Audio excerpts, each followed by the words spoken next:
I will just say welcome to meeting number 33 of the Planning and Housing Committee. I'd like to acknowledge that Ottawa is located on unceded territory of the Algonquin Anishinaabe Nation, whose culture and presence have nurtured and continue to nurture this land. Il est important de souligner que la ville d'Ottawa se trouve sur un territoire non cédé de la nation algonquine Anishinaabe, dont la culture et la présence ont enrichi et continuent d'enrichir ces terres. May I get a roll call, please? Councillor Brockington. Councillor Curry. Present. Councillor Dudas. Councillor Johnson. Here. Councillor Kavanaugh. Present. Councillor Kelly. Present. Councillor Kitts. Here. Councillor Lowe. Here. Councillor Tierney. Present. Councillor Troster. Here. Vice Chair Gower. Here. Chair, you have quorum. Thank you very much. This is a public meeting to consider the proposed comprehensive official plan and zoning bylaw amendments listed as items 4.2 to 4.6 on today's agenda. For the items just mentioned, only those specifically identified in the Planning Act who make oral submissions today or written submissions before the amendments are adopted may appeal the matter to the Ontario Land Tribunal. In addition, the applicant may appeal the matter to the Ontario Land Tribunal if Council does not adopt an amendment within 90 days of the receipt of an application for a zoning bylaw and 120 days for an official plan amendment to submit written comments on these amendments prior to their consideration by City Council on September the 18th, 2024. Please email or call the committee or council coordinator. Are there any declarations of interest? Nope. Are the minutes of our meeting number 32, August 28th, 2024 confirmed? Confirmed. Thank you very much. I'll run through the agenda. We're going to deal with various technical motions and such as we go through, if that's okay with the committee, rather than hold items. I think we'll be mostly focused this morning on, I think, the 185, 109, and the Hazeldean, of course. So the demolition control bylaw amendment. Thank you very much to the committee for giving us a bit of a pause for a few weeks over the summer to get the community and builders on board. There is a technical motion on that. Vice Chair Gower. Thanks, Chair. Whereas the report demolition control bylaw amendment was deferred from the July 3rd Planning and Housing Committee meeting in order to allow for further consultation with the community and councillors, and whereas a report deferred from a committee is meant to return as the same report without changes, and whereas as a result of the further consultation, two aspects of the report required updating. One, additional reference to small parts of wards 7 and 16 on the cover page and throughout the report. And two, in document 171D, a reference to the provision of required securities for site plan control was added. Therefore, be it resolved, the updated report be listed as item 4.1 on the Planning and Housing Committee Agenda 33. Is that amendment adopted? Carried? Thank you. And is the bylaw carried? Thank you. Moving on. Obviously, we're going to hold the item at 6310 and 6320 Hazeldean Road. The official plan amendment for the Canada North Economic District. There's both a technical motion and a motion. I'll ask for Vice Chair Gower to make the technical motion. Whereas the report does not include the standard recommendation regarding written notice following Council's adoption of an official plan amendment pursuant to subsections 1723 and 23.1 of the Planning Act 1990. And whereas subsection 1723.2 requires that such written notice include a brief explanation of the effect, if any, that written submissions received before Council made its decision and oral submissions made at the public meeting had on its decision. Therefore, be it resolved that the following be added as recommendation 3 of the report, and it is displayed on the screen. Thank you, Vice Chair. Councillor Kerr, did you have a motion on this one? I do, and I just need it up on the screen. All right, whereas the subject report includes the approval of the Canada North Economic District KNED Urban Design Guidelines, whereas the KNED Urban Design Guidelines are an important tool in the establishment of new parameters for both built form and the public realm within the district, whereas the Urban Design Guidelines include specific directions direction associated with the built form for low, mid, and high-rise buildings, whereas the KNED urban design guidelines provide guidance related to high-rise tower separation in the district. Whereas high-rise tower separation is an important consideration for livability, including shadowing, privacy, wind impacts, and overall impacts on the public realm. Whereas to meet the aforementioned policy objectives, the council-approved high-rise design guidelines require a tower separation of 23 meters for high-rise buildings up to 30 stories and 25 meters above 30 stories in all suburban transects. Whereas the context associated with the district and the desire to achieve adequate tower separation for the aforementioned reasons has been further reviewed since report publication, and staff have determined that a minimum separation distance of 23 meters should be maintained so that this is consistent with the approach in all suburban transects. Whereas the draft KNED urban design guidelines also include direction regarding the delivery of an improved public realm, including the provision of active and green rights of way, which may require refinement following further internal city operations review. Therefore, be it resolved that sections 3.7.5C, 3.7.5D, and figure 3.6 of the draft urban design guidelines be deleted as they reference tower separations that are less than 23 meters.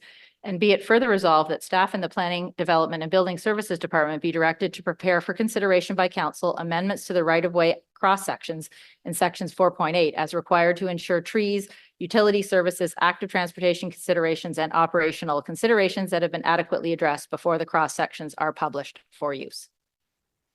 Thank you very much, Councillor Curry. Any discussion on Curry motion? None. Is the Curry amendment carried? Carried. Is the technical motion carried? Carried. And are the recommendations of the report as amended carried? Carried. Thank you very much. And thank you very much, Councillor Curry, and thank you very much to staff for what I know is a lot of work on that one. There's a zoning bylaw amendment at 246 West Haven Crescent, number 44. We don't have any delegations or submitted correspondence. Did anyone want that item held? Is that item carried? Thank you. Oh, the applicants are, if the, we've already carried it, but I take it, Susan, do you need to speak to this if we're prepared to carry the item, which clearly we are? Okay, yeah, we'll move on. The item at 3484 Innes Road, 24270 Lamarsh. We don't have any delegations, but Councillor Kitts has asked for the floor for a brief bit. Thank you, Chair. I appreciate the committee's indulgence as I make a few comments. I don't want to hold this item up, but this application does have a long and controversial history in the community. It's been in front of us a number of times. I want to note we did have several submissions and over 200 comments through the public consultation process. I do know that there is concern from abutting residents about the height of the building and buildings. And I do want to note that based on feedback, the height of the building was reduced and the design includes significant setbacks to respond to concerns from existing residential. I do appreciate that there is still dissatisfaction within the community, but I did want to note that there has been changes made to the application since it was first before us. I continue to be concerned about the impact on traffic. There are 7 projects within the TIA radius. 6 of them are specific to the area with over 1,290 units. And one is the EUC CDP that has 2,040 potential units. So more than 1,300 new homes that will use Innes and Lamarsh that are, being built. And those that are exiting Lamarsh must cross several lanes of Innes Road, which is operating over capacity with no control. But the TIA says the signalization isn't warranted until 2031, which just does not make sense to me. But I wanted to note that because at this committee, I speak about the traffic issues in Ward 19 constantly. And I think that TIAs like this are contributing to the collapse of the transportation network in Ward 19. We were recently made aware that the signalization of this intersection that was planned for last year and was delayed to this year will now not begin construction until the spring, despite several follow-ups on my end to ensure that we wouldn't miss another construction season. So, and I promise I'm wrapping up here, but I do want to acknowledge that Lapine was the one that made me aware of the delays. And I would like staff to explain to the community why the signalization is further delayed, and what assurance can you give that this will be constructed as quickly as possible and before construction on this development begins? Chair, the delays for the construction of the intersection were due to an attempt to accommodate a development that was taking place across the street and ensuring that the intersection would be future-proofed with ductwork to accommodate that other development. The front-ending agreement has been before committee and council for approval, and the developer of the Lamarsh development has agreed to enter into that. That agreement has not yet been finalized, but I understand, and they do have representation here today, but I understand they are working towards starting construction in May, provided that the rest of their approvals come together and line up. Okay, thank you for that. I will leave it there. This file, as I said, has been in front of us a number of times, so I will remain consistent, and I just would like to register my dissent. Thank you. Thank you. Councillor Dudas, did you have a quick comment as well? Oh, okay. Their staff are prepared to make a presentation. The applicants, representatives of the applicants are here. To members, representatives of the applicants, if the committee is prepared to carry this, did you still wish to speak? Thank you. So is this item carried? Noting dissents from Councillor Dudas and Councillor Kitts. Thank you.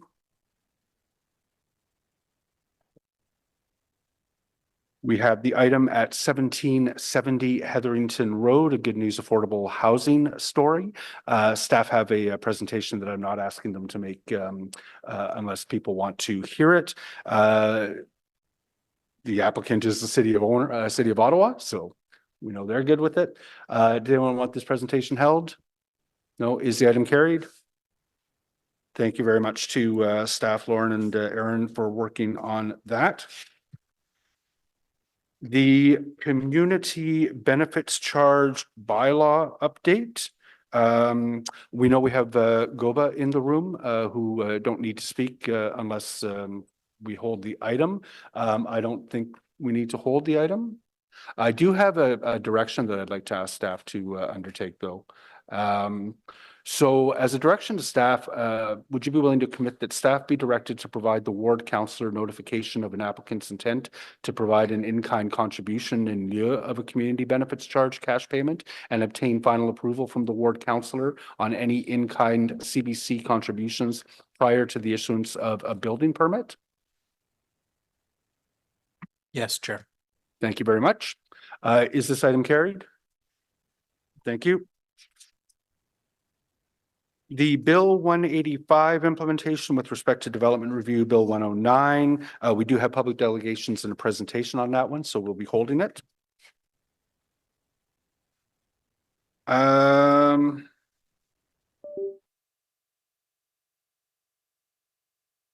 Jump through to the IPD, the new zoning bylaw review status update. I do have a question for staff on that. There's been some assertion in the community or a perception in the community that the what we heard section of that IPD is actually something we're voting on and implementing today. Can you just clarify that we are not voting on any zoning changes today? Sure, that's correct. The IPD is just to provide an update on public feedback heard so far from public consultation in draft 1.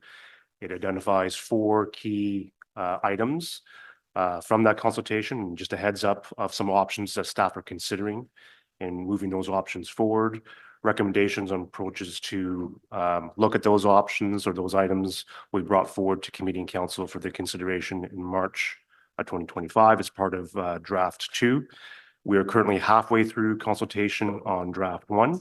So committee and council can expect another IPD that wraps up what we've heard from that part of the consultation at the end of this year. So there's no recommendations moving forward on draft 1 through the IPD. Fantastic. Thank you. Is that IPD received? Thank you. So we're going to move on to the first held item, which of course is the zoning bylaw amendment at 6310, 6320 Hazeldean Road.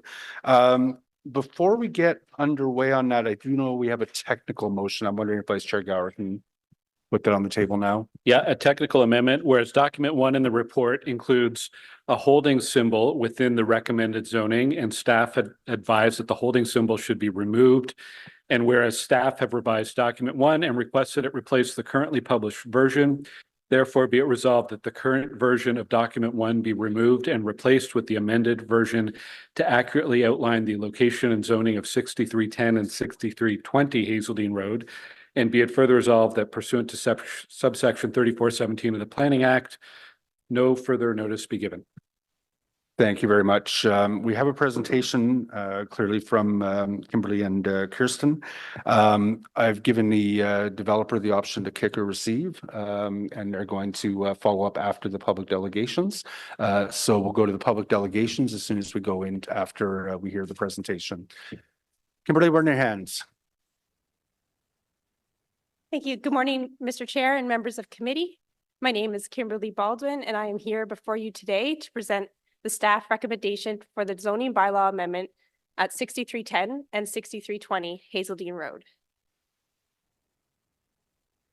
The subject site, next slide, please. The subject site, excellent, thank you, is on the south side of Hazeldean Road, west of Carp Road, and east of Westridge Drive in the Stittsville community. Next slide, please.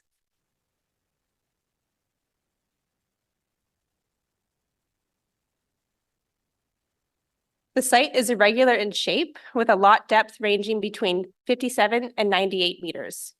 Surrounding land uses include the Stittsville Corners Retail Plaza to the north and the Timbermere Residential Community to the northwest across Hazeldean Road. There is an RV dealership immediately east of the site. There's also the Crossing Ridge Low-Rise Residential Community immediately to the south. The subject site and the site to the west are currently vacant. Staff also note that there's a row of existing mature trees that line the south perimeter of the site. Next slide, please. As shown on this site plan, the proposal consists of 2 high-rise buildings containing a total of 431 residential units. Building 1, proposed on the western portion of the site, is a 12-story L-shaped bar building, which steps down to 7 stories towards the western property line and 3 stories towards the rear property line. Building 2, proposed on the eastern portion of the site, is a 21-story point tower, which transitions down to 7 stories and 3 stories towards the rear property line. The overall development proposes to include 478 vehicular parking spaces and 446 bicycle parking spaces. There's also a 10-meter wide landscape buffer provided along the rear property line. Next slide, please. In this image, you will see the schedule for the Suburban West Transect.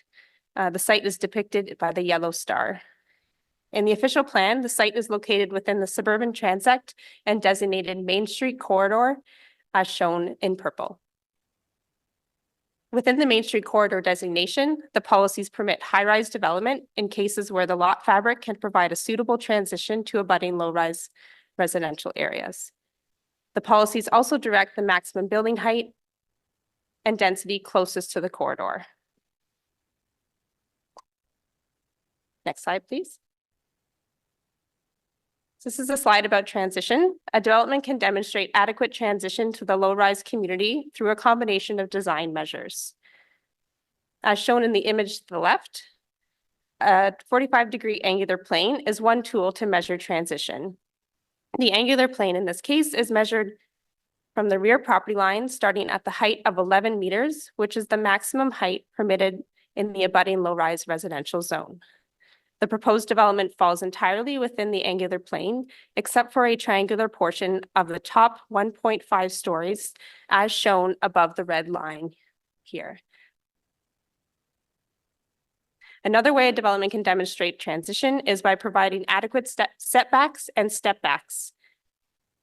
As shown in the image to the right, the proposed high-rise buildings are set back more than 40 meters from the rear property line. The development also gradually steps down from a high-rise built form, as shown in blue, to a mid-rise or 7 stories as shown in red, and then further down to transitions further down to a low-rise height as shown in orange, which is 3 stories as it approaches the low-rise community. Additionally, the redevelopment will provide a 10-meter green landscape buffer along the rear property line. Next slide, please. The zoning bylaw amendment seeks to retain the existing arterial Main Street zone and amend the existing zone exception to permit high-rise apartment buildings. A site-specific schedule, as shown in the image above, will establish minimum building setbacks, stepbacks, and maximum building heights ranging from 3 stories to 21 stories. The amendment also seeks to reduce the vehicular parking rate and increase the bicycle parking rate on site. Next slide, please. This image shows that the Hazeldean Road is designated as an arterial road in the official plan. As per the mobility policies in the official plan, the city shall require sidewalks along the frontage of new developments that front along arterial roads. As per the policy, the owner of 6310 Hazeldean has agreed to design and construct a sidewalk along the frontage of their site at the time of redevelopment. Next slide, please. Staff also note that there is a city-initiated construction project proposed to include a new sidewalk along the south side of Hazeldean Road, east of the applicant's driveway to the intersection of Carp and Hazeldean Road, as shown in blue here. The property owner for 6310 Hazeldean will be required to design and construct a sidewalk and associated landscaping west of their driveway in accordance with municipal standards. And depending on the timing of the development and progress of the city project, the property owner may also be required to construct a sidewalk east of their driveway up to the easterly property line.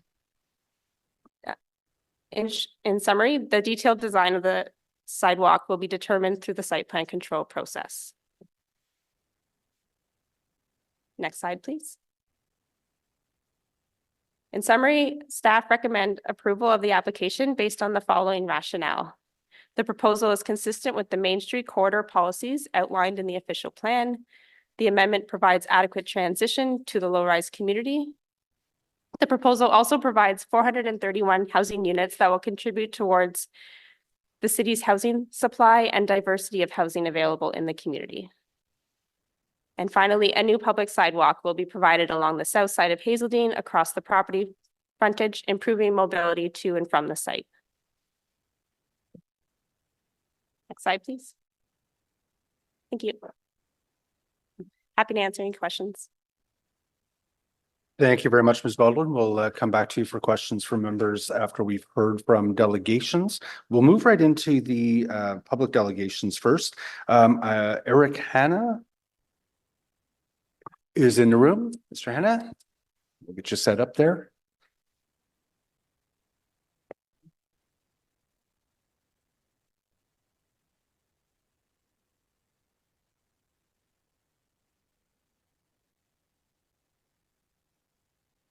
Good morning and welcome to committee, Mr. Hanna. When you're ready, you'll have 5 minutes to make a presentation to the committee, at which point the committee will then have an opportunity to pose questions of you if they choose, and just hit the button on the mic and you're good to go.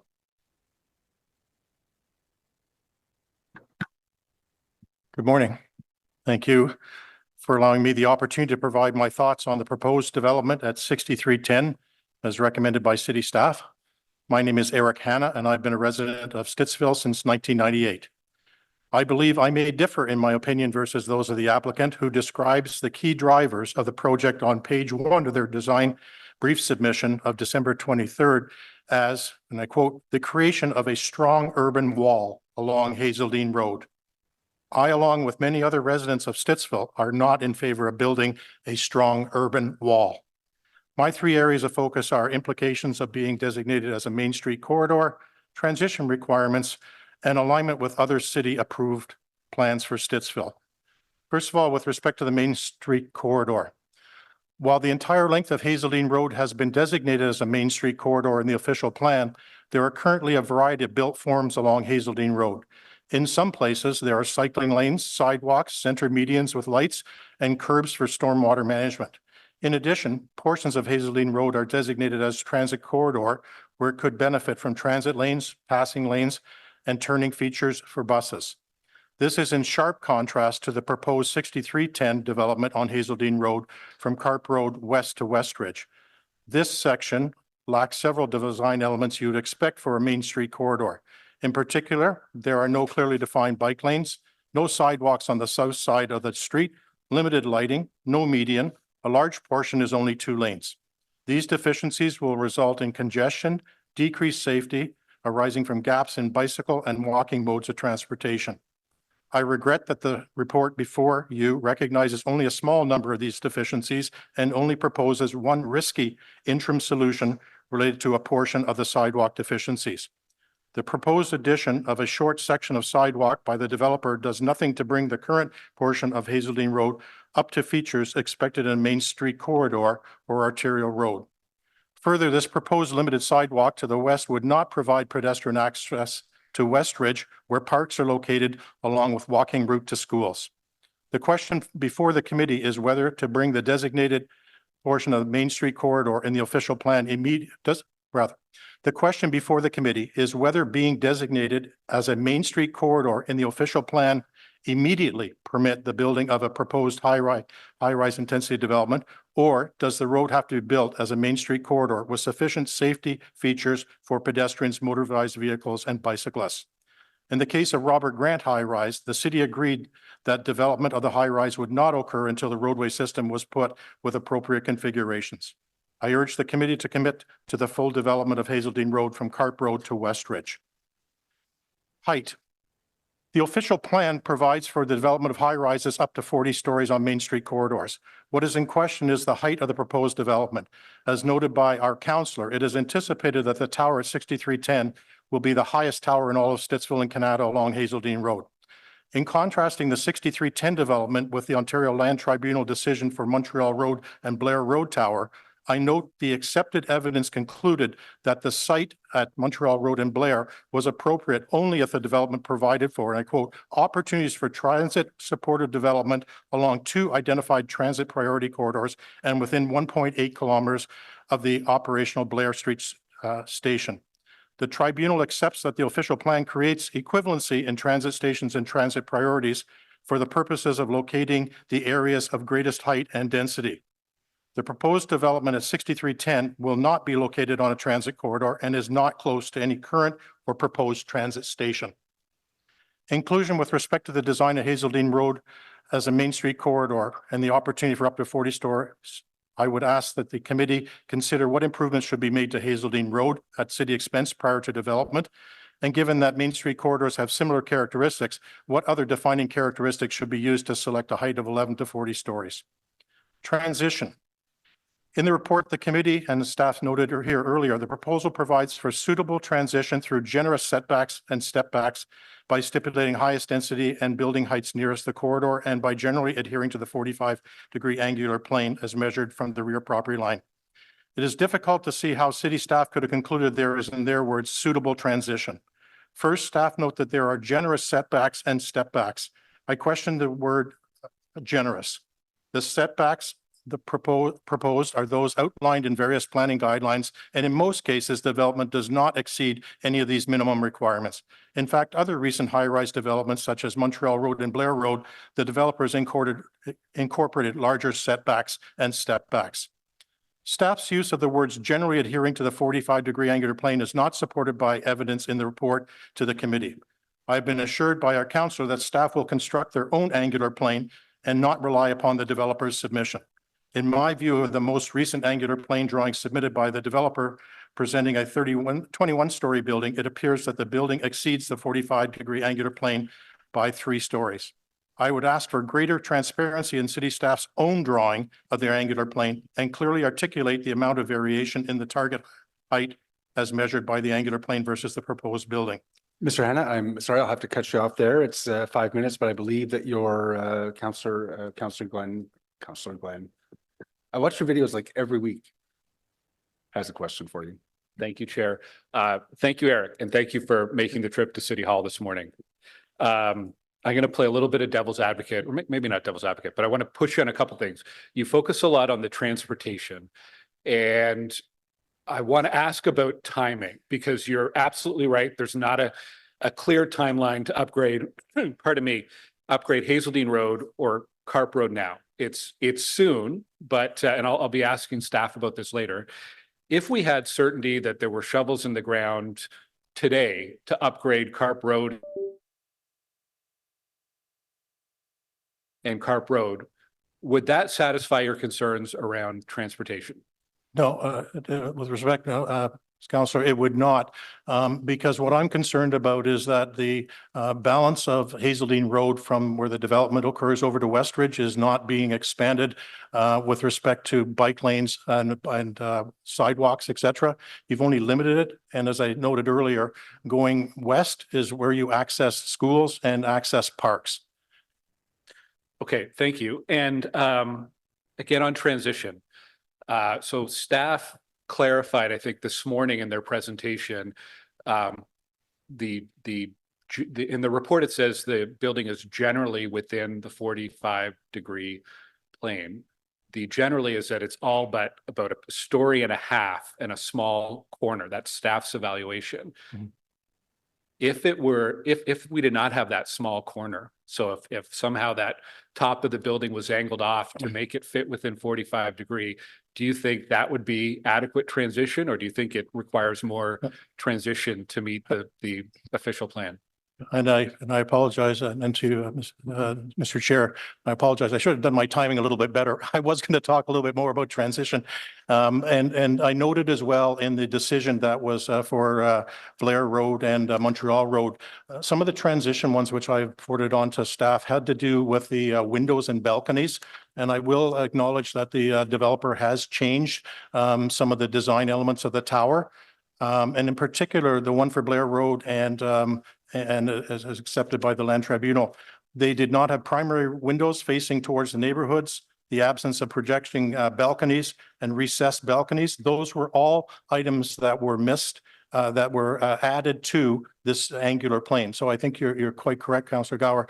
Transition is multifaceted. It's not just the angular plane, and we fully concur with that. So even though you may want to cut that corner off, I would suggest you not cut it off, and so you limit it to that particular level. But there are other things that need to be there for transition.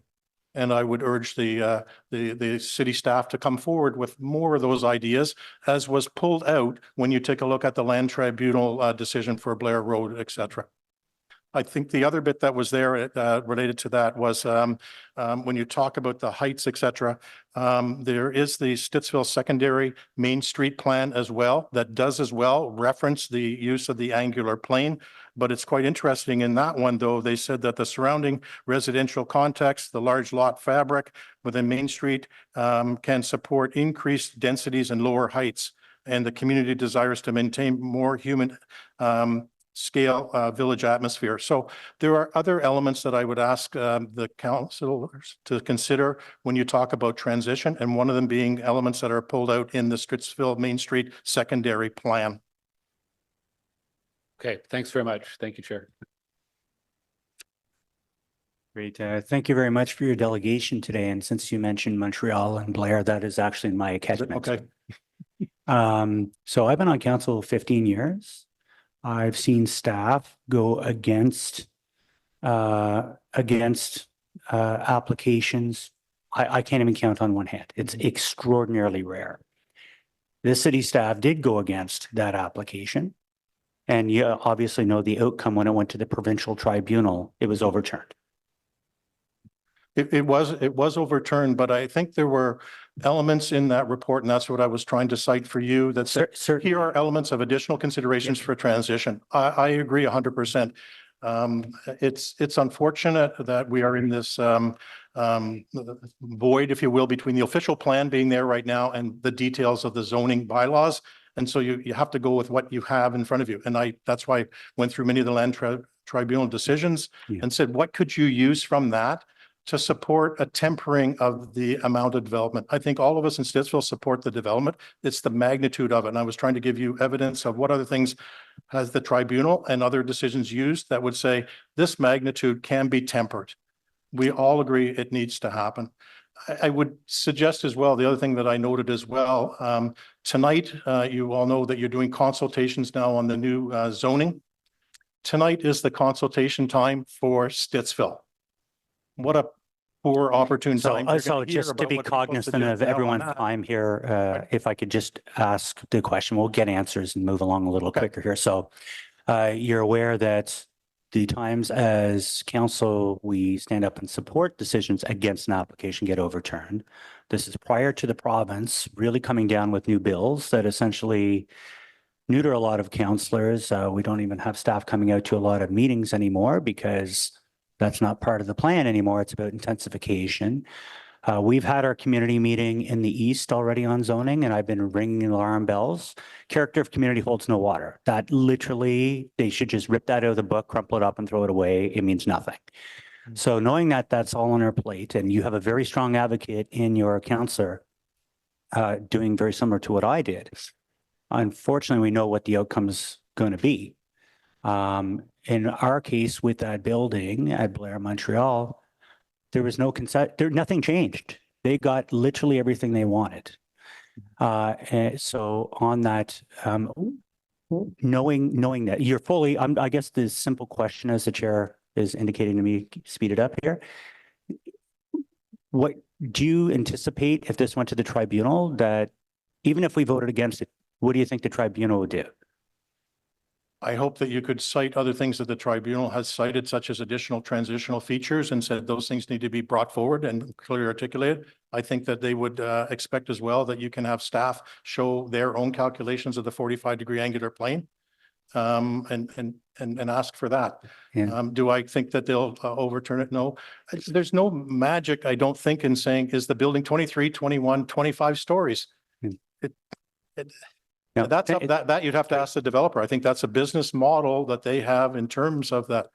I will say though, and the developer has worked with the city staff. They have put in the podiums. They have changed the balconies. Okay. And I commend the staff for doing that with them. Yeah. And I would hope that maybe there's some more of these things that you'll hear from other people today. Maybe there's some other additional small compromises that can be done. Having said that though, please, that's one about the building itself, but please consider that portion of the roadway too and the deficiencies that it currently has right now. A great delegation to today. the actual build itself, please. Thank you very much, sir. Thank you very much, Mr. Hanna. I don't see any other questions for you. Appreciate you coming out today. Stéphane Boucher is next. Is online, I take it? Yeah, hello, can you hear me? Ah, Yeah, hi, good morning. Sven Boucher here. I'm a Ms. resident Boucher, we of, can't hear you. We see you? hello, can you hear me now? Hello? Can hear him online. Yeah, I can hear him fine. Thanks for throwing me a lifeline. Hello?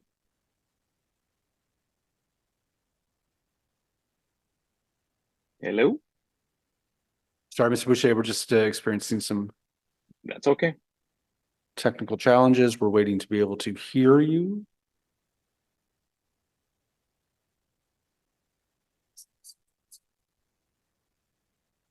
I see Councillor Johnson, I think, is hopefully getting something to the clerk. Councillor Johnson, are you able to hear through Zoom the delegation? Yes, Councillor Kelly and I could.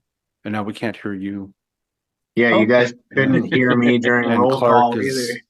It's okay, so we have a bit of a problem getting the audio from the Zoom call into the committee room. Sit tight, folks. We'll be back.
Can I think we're going to move on to the next delegate. Can I just confirm with those on Zoom, Councillor Johnson, Councillor Kelly, you can hear us, right?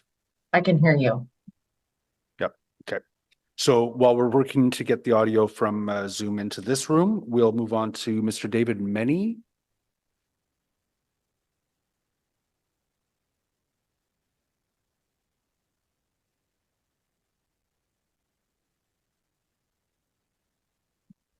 Good morning, Mr. Meny. Same ground rules whenever you're ready.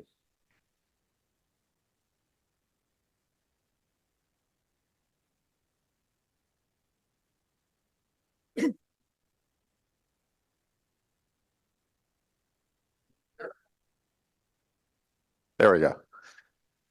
All right, good morning, everyone. And thank you to the Planning and Housing Committee for the opportunity to speak today. My name is David Meny, and as a budding homeowner to the 6310 Hazeldean Road site at 37 Kyle, directly behind the 21-story tower, and a resident of Stittsville for over 8 years, I'm one of the most impacted residents from this proposal. I have a very vested interest in holding Devmont accountable. I think it's extremely important that the City of Ottawa get this right. I completely appreciate the comments from Councillor Tierney earlier about the fact, why are we even bothering to do this? Because developers always get what they want. The truth is I'm here to basically try to hold them accountable. And Kimberly Baldwin, the lead planner on this file, was also the planner on 1649 Montreal Road, which is actually the building in question here. So the two core arguments for my 5 minutes will be focused on suitable transition. It is critical that suitable transition to abutting low-rise areas be demonstrated in order for high-rise building to be cleared at this site. Otherwise, it's mid-rise, that's 9 stories in the Suburban Transact. And secondarily, infrastructure is not sufficient to support this project or others near it. Also note this site is not in a transit priority corridor. There has never been a high-rise building approved, to my recollection, in the City of Ottawa, unless there was proximity to transit. So that's another argument we're going to make here.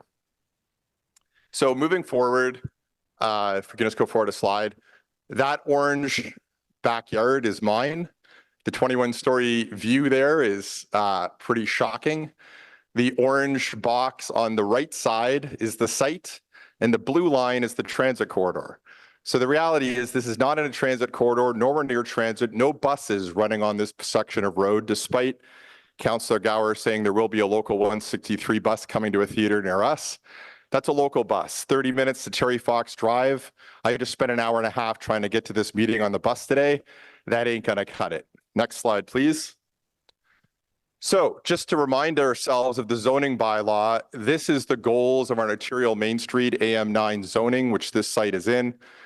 Number one might be met, but number two, ensuring that this building and site are compatible with the surrounding uses. That's what I'm questioning today. Next slide. If we look at the urban design guidelines, which again have been mentioned by the planner and councillors as just guidelines, not anything we really have to follow. But just to put it out there, 2 of the 6 are met. The bottom 4, compatible development, comfortable pedestrian environment, gradual transition, linked to public transit, all fail. Next slide. And if we look at the definition of transition in the official plan, right?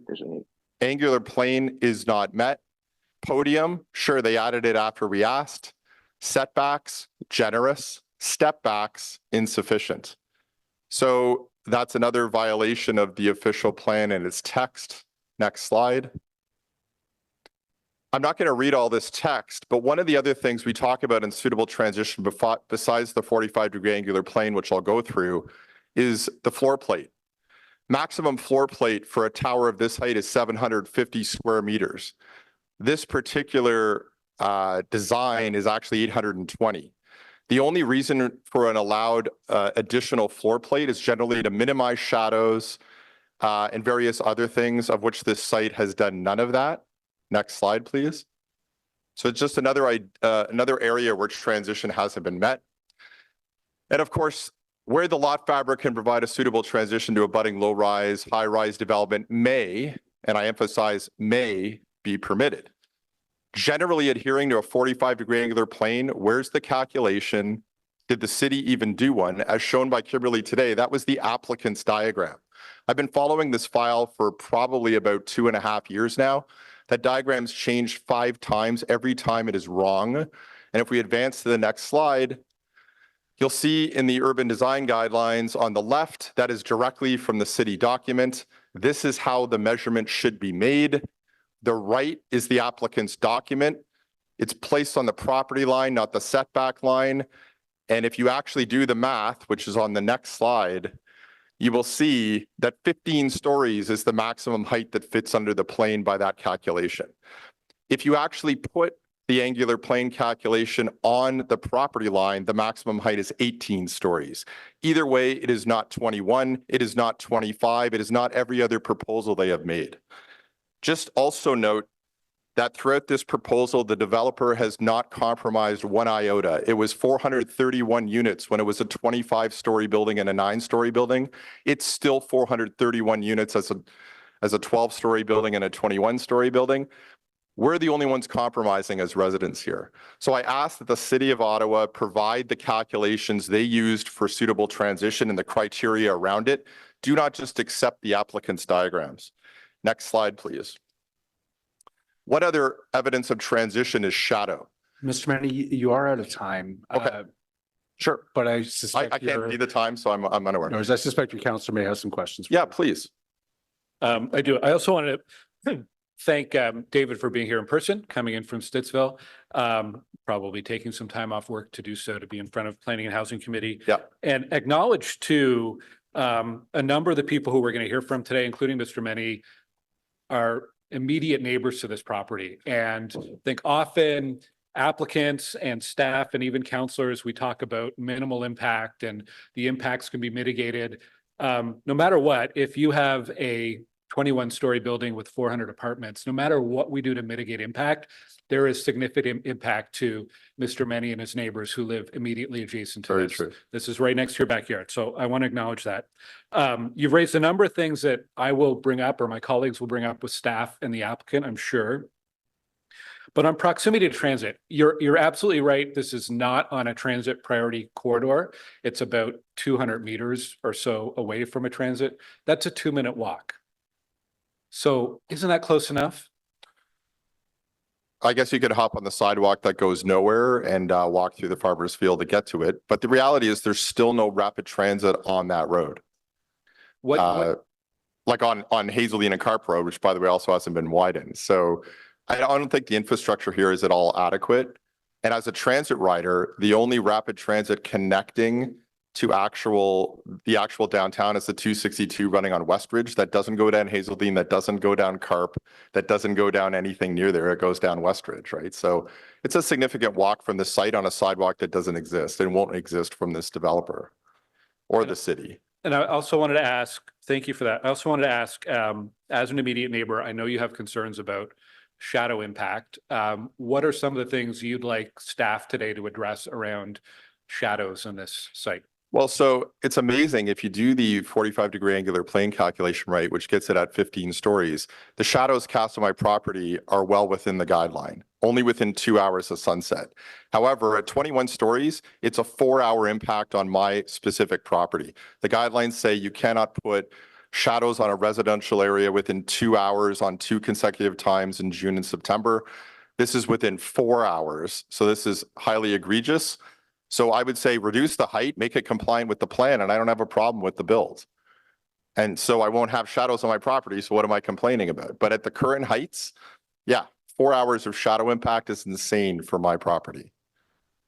Okay, thank you for that clarification. Thanks, Chair. Thank you. Thank you. I don't see any other questions from members. I just want to say thanks very much for grounding very thoroughly your presentation in the language of the official plan. We don't often get such well-researched community submissions, and that was well done. Thank you. Well, thank you, Councillor Leeper. And quite honestly, I don't want to minor in planning, but I've sort of had to. The reality is this, though, it's actually been a lot of learning for me to go through all this. I feel like I've done my homework and I'm just asking that that the city does theirs as well. So thanks so much. Thank you. My understanding is that the audio issues are now addressed and we should be able to hear Zoom audio here in this room. So, Mr. Stéphane Boucher? Yeah, good morning. Can you hear me? Yeah. Good morning. We can hear you. You have 5 minutes to make a presentation to the committee. Welcome. Well, thank you very much. And my apologies for not being in the room. I'm currently in Mallorytown, my RV. So I'm a resident of Smoke Tree Crescent. I'm a 35-year veteran of the Canadian Armed Forces, and I chose to retire in Stittsville since I've resided there since 2011. I have 4 points, and I'll meet the 5-minute requirement. The first one is to answer a comment or a question from earlier. We have to do the right thing.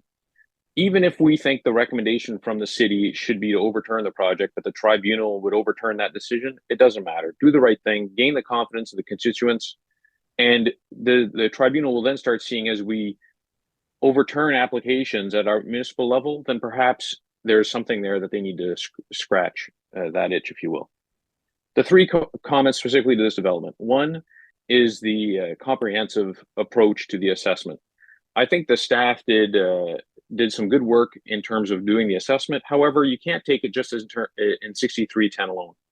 Within 800 meters of the proposed site, we're talking at least 3 more developments that are going to be going in the future years. There's the one by the tower, there's the one on the corner of Carp and Hazeldean, and then potentially the one with the ranch, if you will, to the west that may develop into another housing development. So to the point, and to the point of a transit trail I'll get to in a sec, if you start taking all of these together, we're going to have a serious issue. So we're not against densification. There's some technical aspects to the amplitude of the project which should be addressed, but all of that has to be considered together. And it's not one builder's fault in particular, but I think the buck has to stop with the planning committee as they have the overview on all the projects brought together. Tactically, if you will, and specifically to this development, the first one is the issue of transit that I'd like to speak to. And I put it in terms of traffic. So you've heard the comments about the inadequacy of Hazeldean in terms of its breadth. You've heard about accidents in the past on the corner of Hazeldean and Carp. We've talked about the transit just on the last question. You know, it used to take pre-pandemic, pre-LRT, it would take me as a member of the Canadian Armed Forces 45 minutes to take the bus to get downtown. Today, it takes an hour and a half. We're not on a major transit hub. I don't see when it's going to be. And the only way to make it so is to increase our taxes to accommodate a desire of the builder who probably wouldn't be contributing to that.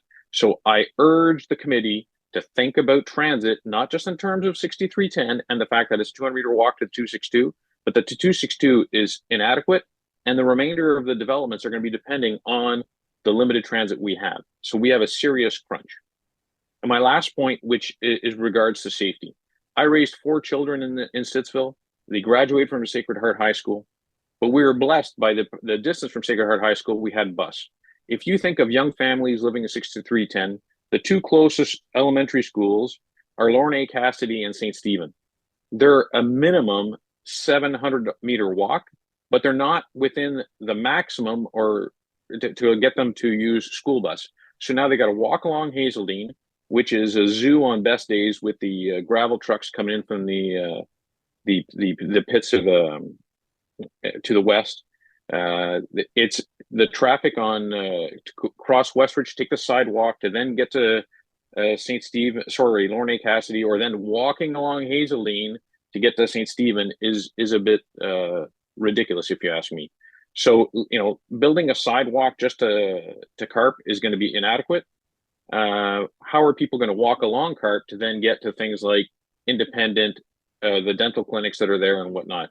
That hasn't been considered in this equation. So again, I'm just hearkening back to my first point, and I'll conclude with that. We need to have a comprehensive approach on this development. It's not just about 6310. It's about 4 major developments within less than a kilometer radius. And I'm urging this committee to do the right thing, right? You all expected this of me when I served in the military. I'm expecting this of you. If it doesn't make sense, do the right thing, overturn the application or force them to remain within the confines of the person who spoke before me, and then we can move forward. I don't care about the outcome of the tribunal right now. I care that we, as a city, are doing the right thing. That's all I have. Thank you. Thank you, Stefan, and thank you for your patience during that technical difficulty we had. I want to push back a little bit on you because I agree with you. As it stands now, the transportation network and infrastructure in Stittsville is not great in this part of the community. But hypothetically, if Carp Road was upgraded to 2 lanes and had sidewalks and bike paths on both sides, if Hazeldean Road was upgraded with proper pedestrian and cycling facilities, if there was frequent transit service to this part of Hazeldean Road, would you then be okay with a 21-story building, or would there still be an objection to that? It's a chicken and the egg. So if I refer back to the LRT and some of the comments made by Mr. Mayor with regards to the LRT and some of the transit pressures we're suffering as a town, I think even if you could promise me that, I don't know if it would be delivered in my lifetime. So the answer would be no from that perspective, but Hazeldean is beyond the extension or the expansion of Hazeldean to Carp. Hazeldean all the way west back to Wards Carlton Place as you get to the highway. As the trucks come in from the gravel pit, those the semi trucks, the delivery trucks, as they come down that stretch of Hazeldean, it's a drag race. I mean, I walk there every day. It's part of my retirement plan. Save my back, do a lot of walking. I bike there every day, and it's scary the speed they come down at. So it's not just transit; it's the whole traffic situation on that Hazeldean corner with Carp. It is a bit of a zoo. So no, I don't think, even if you could, unless you ran the LRT directly through to where the giant tiger is and people can get there, we can stay off the road, maybe, but that's not going to happen in my lifetime. So I'm afraid I can't be all that supportive. Okay, thank you very much. Thanks, Chair. Thank you, Ms. Boucher. I do not see any further questions for you. Thank you very much for your presentation today.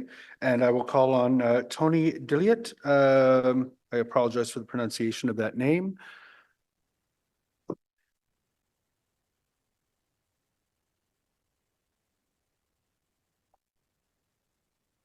With the same, grab a seat, and whenever you're ready, the microphone is on, and we're in your hands for a 5-minute presentation. So okay, perfect.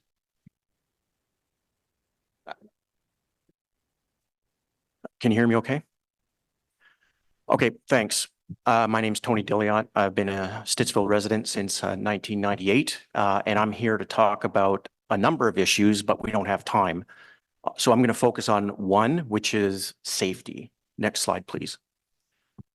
In the planning department report, the word safety appeared one time in a note that said the issue was raised. But the issue that was submitted by myself to the planning department regarding safety has not been addressed. And so I'd like to jump straight into that right now. I think previous speakers have highlighted there's a number of issues with this application that none of us can properly address using suitable references in a 5-minute period of time. Next slide, please. So on the left-hand side is one of the submissions from the original application where a representation of Hazeldean Road was inserted by the developer, which completely mischaracterizes Hazeldean Road at the subject property. Hazeldean Road at the subject property is a rural road. The current zoning is AM9 highway commercial residential use excluded. On the left-hand side, you'll also see that the applicant put in the accessibility to parks and recreation as a key part of justifying the density of their proposal. And you will note, as previous speakers have highlighted, in order to get to those facilities, including a preschool, an elementary school, parks, and community rink, you must progress, or the direction of travel is west on Hazeldean Road to Westridge Drive. On the right-hand side, you'll note or see what the characterization of that entire section from Carp Road to Westridge Drive. There are no bus stops on either side of the road. None. It's a gravel road. There is ditches with open drainage and open culverts. Is that safe? Is there any main street corridor section with this type of project that has that type of frontage along it to walk to school? Next slide. Since it's not easy to recognize and see it, about a week ago, I went out onto the road and took a picture so that people could actually get an appreciation on the left-hand side of what it looks like for people who would be at this location. So on the left-hand side, at the very bottom to the left, I'm standing in front of the subject property facing west to Westridge Drive. Beyond that stoplight is Highway 7, and the next is Carlton Place. That is highway traffic. This is a rural road with highway traffic. To get to elementary school, to get to preschool and parks, you need to walk down this section of road. Now, I zoomed in a little bit because, to my surprise, when I happened to take the picture, there was a pedestrian, and sitting at the corner was a school bus. So you don't have to take my word for it that people are already, with no residential use allowed on this road, people are already using it for walking, biking, and the school is around that corner. So if you zoom in on the left-hand side, or sorry, on the right-hand side, I zoomed out so that you could see that any attempt to upgrade this road, where's the safe spot for transit? Where would you put a transit spot? In the wintertime, where would you walk? You would be pushed off the gravel onto the road surface. Where are you going to bike? Where are children going to bike? Where are parents going to push their strollers to get to the park? Now, there's nothing there right now. Now, after this project gets done, put hundreds of people multiple times a day into this picture. What's going to happen? This is not safe. Next slide. So the response I'm expecting to get is, well, what if we upgrade? What if we prioritize the upgrading of the highway? This upgrade is currently not even on the to-do list of the city. We're already in Stittsville significantly behind on critical projects like the widening of Carp Road, the grant extension, and I won't even bring up transit, but I will. There are no bus stops on this road, and there cannot be any put in safely without doing a major upgrade. To put it kindly, the city in Stittsville, in our community, has zero credibility on making any commitments on delivering any meaningful infrastructure in any period of time. We I'm cannot sorry, hope. I need to cut you off on that. We cannot hope to fix safety. Councillor Brockton has some questions for you. Thank you, Chair, and thank you, sir, for your presentation today. And I appreciate the safety lens that you've brought as part of your presentation this morning. And that's certainly something that all of us should use, not just in our current wards and what's best for our ward, but across the city. So I appreciate that. If this proposal is approved by council, ultimately approved by council, and in the theme of safety and deficiencies in current infrastructure in the immediate community, can you just elaborate for us what are those priorities? If we had a magic wand and could address the lack of infrastructure that exists, if we can make this safer for all future users of the immediate community, what has to happen to make this safe if this development goes ahead?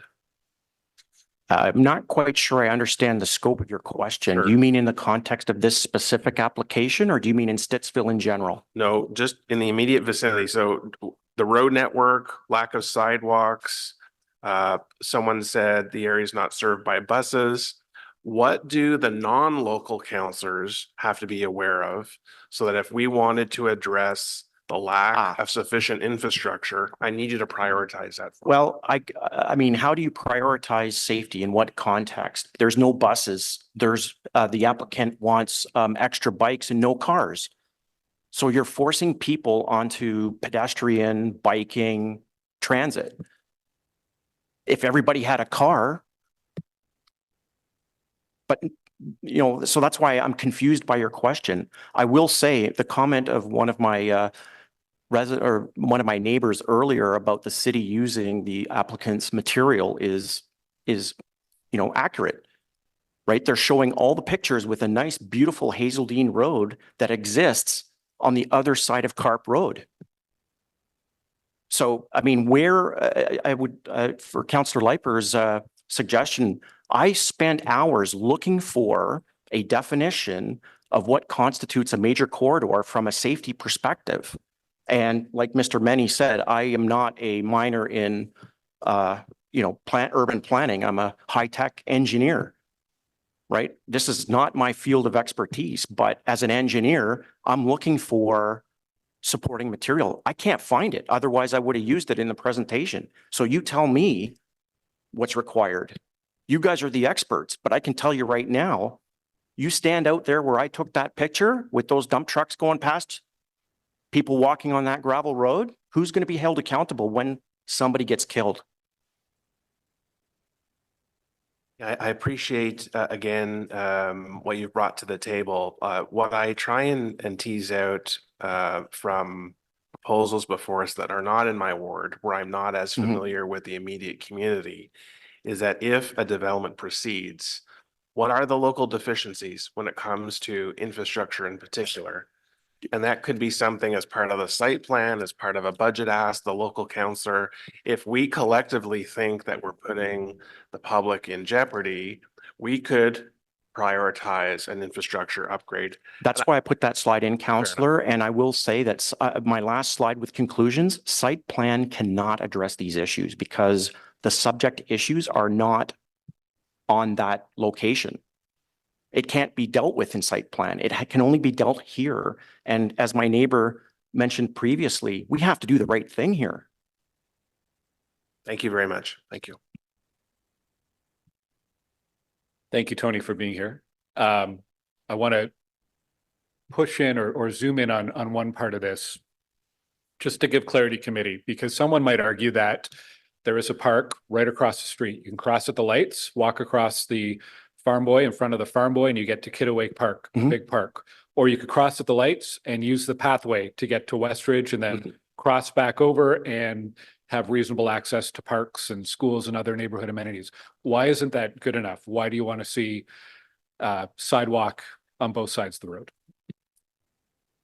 Well, on either side, but the applicant highlighted specifically Westridge Park as the park, first of all. Second of all, that development is on the south side and the schools are on the south side. So you show me any 8, 9, 10-year-old kid on a bike, which way are they going to go? They're going to go to the park they go past every day, which is the one on Westridge Drive. Okay, thank you, Chair. Thank you, Councillor Schroster. Hi, Tony. Thank you for being here. I think the concerns you bring up are, we end up with a consistent challenge at Planning Committee, and Councillor Kitts can speak to this too. The issue of what comes first, the chicken or the egg, the housing or the supporting transportation infrastructure. I will tell you, I am a member of the sponsors group for the Transportation Master Plan Part 2, and I will take your concerns seriously. And I do think it's really important that when we plan our transportation, that it works together with where we're seeing densification. And so some of the concerns which absolutely cannot be dealt with during site plan, they can be dealt with by Transportation Committee and by our master plan. So I really appreciate your concerns. I just had one question though. You mentioned something about the development wanting to have no cars, but if I'm not mistaken, it's 431 apartments and 478 vehicle parking spots. Do you have concerns about that? Well, they're asking for a reduction in parking and more bikes. But there's more than 1-to-1 ratio here. So you're suggesting. All I'm saying is that the objective of council has been to make 15-minute communities, more walking, more biking, et cetera, et cetera. And you are putting more pedestrian and bike traffic on a rural road. Okay. Well, I hope that by placing more people there, it will accelerate the improvements that make it a more livable community. So when it comes to safety, I would suggest that you cannot, it's the chicken that comes first. In other words, it has to be safe. So the conclusion that I had on the last slide, which I think you have a copy of, is that This application should not proceed until there is a guarantee, not a promise, a guarantee, ideally completed, that has the appropriate safe infrastructure in place to support changing the zoning from highway commercial. There's a reason the current zoning excludes residential use. It's not safe. Okay, understood. Thank you very much.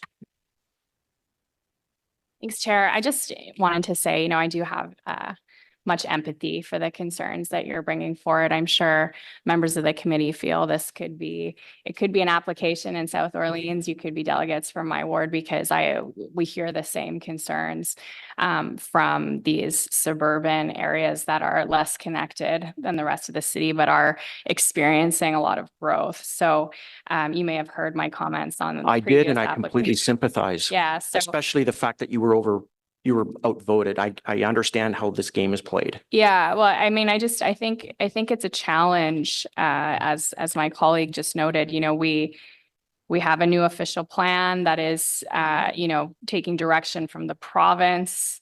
And, I think one of your neighbors gave us some questions to ask of staff in terms of, adherence to that. But I think we are going to have a lot more conversations like this as our city continues to grow and as we contemplate the zoning bylaw. And I think, there is a significant concern for growing communities. So I'll leave it there. I don't have a question, but I just wanted to. Yeah, I mean, you mentioned the overriding zoning bylaw. And in my opinion, that bylaw should be addressing the point I made, which is what characterizes a major corridor in terms of safe infrastructure, and it should be in the bylaw that those minimum standards are met in order to change the zoning to permit something like this to be built on what is supposed to be a major corridor, but is like a 40-year horizon.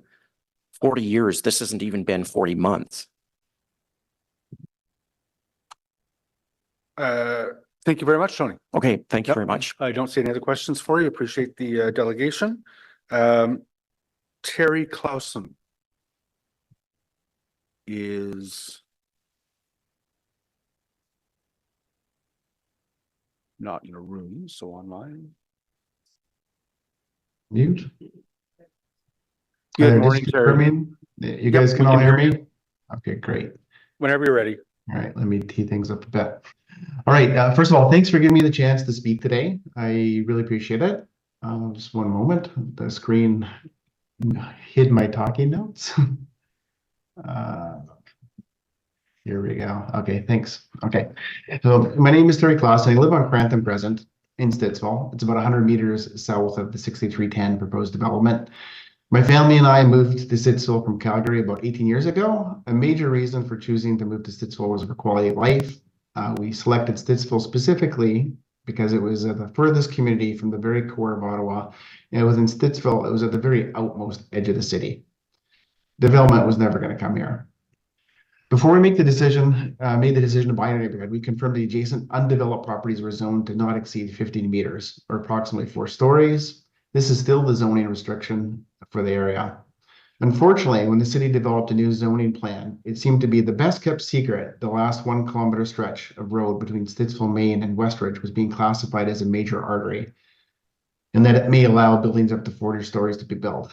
This being at the very outskirts of the city of Ottawa, and as you've heard from other speakers today, is on a gravel road. I've expressed my direct and profound disappointment to Mr. Gower that he didn't make any significant effort to communicate to the Stittsville community at that time that this was going to be in scope for the zoning change proposed. Certainly, the complaints of more than 1,000 residents would have been enormous at this time if we had understood what was recommended. Voicing our strong opposition to the zoning proposal for this stretch of road then may well have helped to head off the problem that we're having today if it wasn't indicated as a major artery. But we are where we are. The council's job now to assess the proposal in context of the current situation. The new zoning has not been finalized for the area, as I understand. It's not approved. The zoning hasn't been changed. And then you've heard tremendous opposition, today, but also from the community of Stittsville over the last several months. There's a number of reasons for opposing the proposal as it sits today: lack of traffic and transit infrastructure, safety, and others. But I'll speak to my major reason for opposition to the proposal. The lot fabric does not provide suitable transition to abutting low-rise houses. So before talking about why it doesn't, let me talk about some areas that are within the fabric of the community. So if I take a look at Stittsville specifically, the only completed development exceeding 4 stories proper in Stittsville is the Hazeldean Gardens. It's a retirement property. It sits on a standalone property at the intersection of Stittsville Main and Hazeldean, and it fits within the fabric of the community. It does provide suitable transition to the surrounding area. The next closest community with 8 to 12-story developments is about 8 kilometers away. That's in Canada, just east of Centrum. The property was standalone and it's not embedded into the surrounding community of 2-story homes. And it is adjacent to major transportation and transit corridors. And it fits within the fabric of the community. The closest community having developments greater than 20 stories or more than 20 kilometers to the east of Stittsville. They're much closer to major employment areas and access to public transportation. These come closer to making sense to what fits within the fabric of those communities. So I can really see, I get it. I can see why 6310 is so attractive to developers and investors. There's a really awesome opportunity to squeeze very much density. They're very small footprint. But, building these massive walls in this area hasn't been demonstrated from a current resident point of view. There's been some shadow studies, but not what it looks like, from the perspective that the people that live in the neighborhood, like me and my neighbors. You think you're on the first slide, Kelly, that shows the 6310 orientation? Is that right? Yeah, we can see that. Okay, good. All right. So I just wanted to, I think everyone knows where the property is in the yellow box. The purple, the pink arrow that's perpendicular to that, that's the views that I'm going to show you in the following slides that demonstrate what things look like from our vantage point. So if you don't mind moving to the next slide. The current view, this is the current view, actually Sunday's current view, looking north towards the proposed development. If you move to the next slide, there's a series of mock-ups that I'm showing to illustrate what it's like to have 4-story, 8-story, 12 stories, and 21-story structures, put into the facade in that skyline view. So 4 stories is what it's approved for today, clearly 2 stories above the current house at the end of the block. 8 stories takes away about half of our view of the skyline facade. 12 stories takes away 2/3, and then the 21-story essentially provides a block out of the sky unless you 10 seconds. Go to the last slide, please. With 10 seconds, I don't have any chance to speak to it, but maybe some of the people can read. Thanks for the time to speak today. Thank you very much, Mr. Clausen. I'm looking around the board. I don't see any hands. Oh, your Councillor Gower. Thank you, Chair. I don't have any questions, but I just want to say thank you to Terry for participating in today's meeting and bringing that perspective from the point of view of Grantham Crescent. Thanks, Terry. Great. Thank you. And thank you for your delegation today. Next up is Tiffany Young. We'll just give a second to see if she enters the room.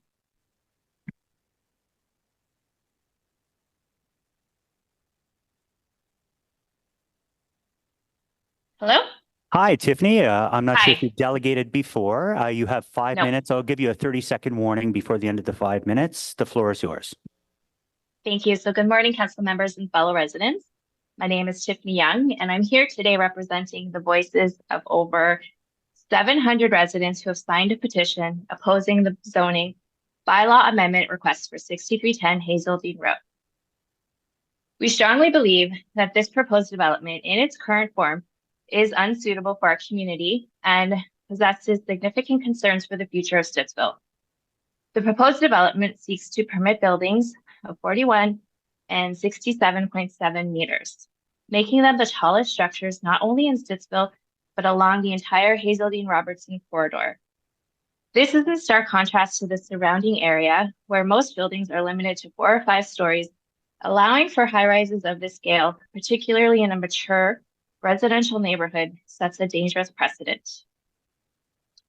These buildings will directly back onto single-family homes, disrupting the character of the area and leading to significant privacy and overshadowing concerns for existing residents. Our community is already grappling with strained infrastructure.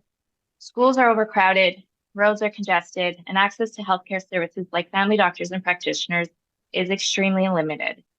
Approving this development without first addressing these critical infrastructure deficits would only worsen the challenges we face. Councillor Glenn's own comments acknowledge the concerns surrounding municipal and provincial infrastructure, and yet we are still waiting for clear solutions.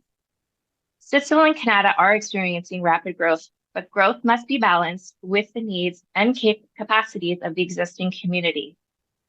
The location at the end of Hazeldean Road is simply not equipped for the increased traffic and pedestrian flow that this development would bring. Hazeldean Road already struggles with traffic congestion, particularly during peak hours. The addition of high-rise buildings each with hundreds of residents will create gridlock, making this area unsafe for drivers, pedestrians, and cyclists. A lack of adequate parking will lead to spillover into neighboring communities such as Crossing Bridge and Timbermere, causing congestion and potentially unsafe parking situations in residential streets. I personally am very concerned about my children in Timbermere, as our backyard faces Hazeldean and there's a walking path. So I suspect many people will be parking on our street, and I am concerned for their safety. The city's official plan allows for taller buildings in certain areas, but only if there is suitable transition to lower rise neighborhoods. This proposal does not provide that.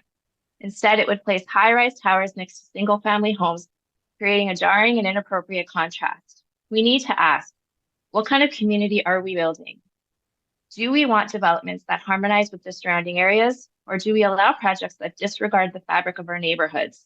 Moreover, while discussions have been had about sidewalks and transit, we have yet to see concrete plans for improved pedestrian access, enhanced public transit, or upgraded roads such as CARP.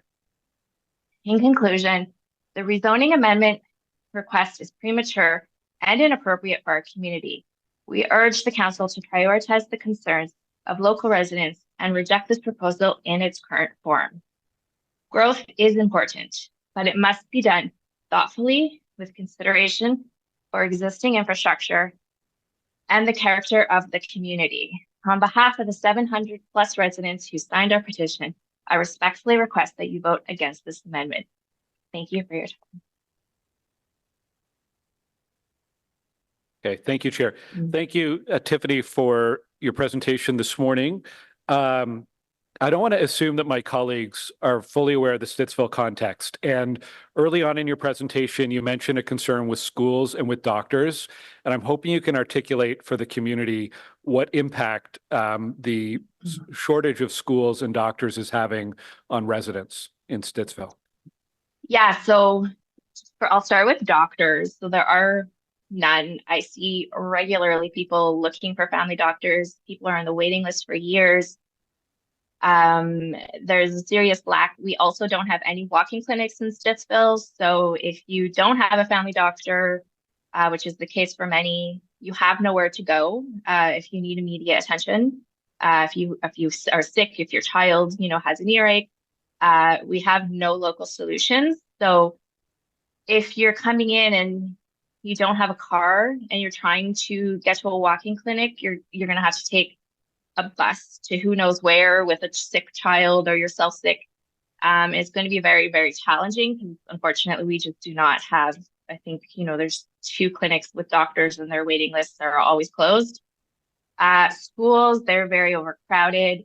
And unfortunately, this would just mean more portables for the children. And we all know portables don't offer the best air environment. You have to go outside in the freezing rain. You have to go outside, in our super chaotic weather that we have in Ottawa. But also when you have overpopulated schools, your kids are going to be missing out because they're not going to have the resources to offer all of these extracurricular activities. And I know when they were building the elementary school in Blackstone, West Wind took all of the access of children. Their school was twice the capacity it should have been. They didn't have a gym. They didn't have a library. They couldn't have school events. They couldn't have a school picnic. They didn't have plays. They didn't have picture days. Our children are only young ones. And by doing this, we're robbing them of the experiences that they deserve. And it's not fair to them. Also, just wanted to add, because it came up earlier about walkability and transit. And as a mother of 2 young children who are in activities, I will say Stittsville, even if you add buses to get, me to work, it's not a walkable community. And if my son's a hockey player, he plays for the Stittsville Rams, and he has games in Richmond, he has games in Osgood, he has games in Carleton Place and Beckwith, and just even practices, 3 times a week. As a mother, if I didn't have a car, my children could not participate in these sports because there's absolutely no way public transport's getting me anywhere near where my children need to be. So I think that's something really important to note. Okay, thank you. And another question, if I can share. We've talked a lot about the transportation infrastructure deficit. And I agree with you. We're way behind on road projects, transit projects, pedestrian cycling projects. We also have 2 levels of government that are telling us we will not get any money for infrastructure unless we meet housing targets. If we don't build new homes, we do not get money. If we do not get money, those transportation projects will take even more years to happen. If you were sitting on this committee or on our city council, what would you do? I would thoughtfully consider the type of homes I'm building in certain areas. I think, we have a housing crisis. Everybody's aware. We're not denying this. But you build up to make areas more dense. To me, it makes sense to build up the downtown core of Ottawa and then start moving out. You don't start at the most western and eastern edge of the city and then build up and then leave the density lacking in between. So I think we need to build, but I just think we need to build thoughtfully, because you're still going to increase your density, you're going to increase your population, but in a way that makes sense for the communities that we're building in. But also, you're not gonna, we know there's the 6310 Hazeldean, there's the 60, I don't remember the number, but beside the Red Barn Dentistry, and then the old flea market, that's going to be developed. And then we have the Sunshine Farms, which just got torn down, which beside Timbermere, which we know is going to be developed. And we're about to create such a disaster. And we live in Timbermere, so my children have to cross Hazeldean to get to school. And I won't let them because it is so dangerous now. It is a very scary road. People drive very fast. I hear it from my house. We have racers and everything. So it's just, we need to be mindful. We need to be smart about this. And you can't look back in retrospect and say we should have done this different. We need to make smart choices now. And I just want to say, as an Algonquin, because this has also come up, our city and our home is under threat from developers who prioritize profit over community. And we have to stay strong, and we have to stand up to what we believe in. And we have to hope that the tribunals will one day understand that, because we need to show our children that we will fight for what we believe in, and we are trying to create a future for them that they will be proud of. Thank you, Tiffany. Thank you, Chair. Ms. Young, I don't see any further questions for you. Thank you very much for your presentation today. We're going to move on to our final public delegation, Tina Lipsey.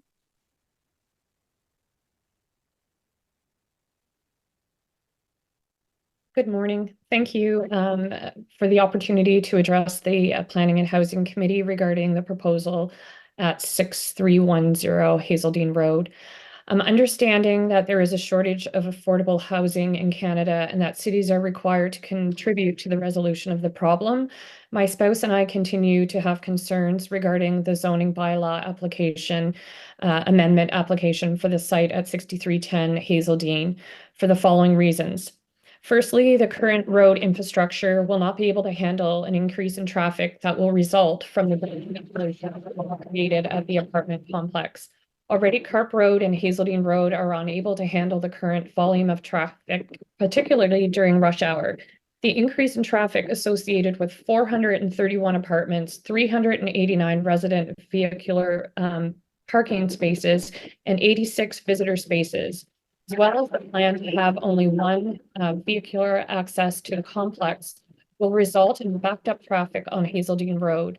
Before even considering approval of the zoning bylaws that would allow a sizable development such as the one proposed by Devmont to be built, Carp Road needs to be widened to support the volume of traffic coming off the 417 highway. Currently, there are times when traffic approaching the Carp Road exit is backed up onto the highway, creating an extremely dangerous situation. The traffic associated with the 431 apartments would exacerbate this already perilous traffic. The proposal includes 446 bicycle parking spaces. However, the volume of traffic on both Hazeldean and Carp Road with inadequate or no bicycle lanes makes bicycle use as a mode of transportation dangerous to both bicyclists and motorists.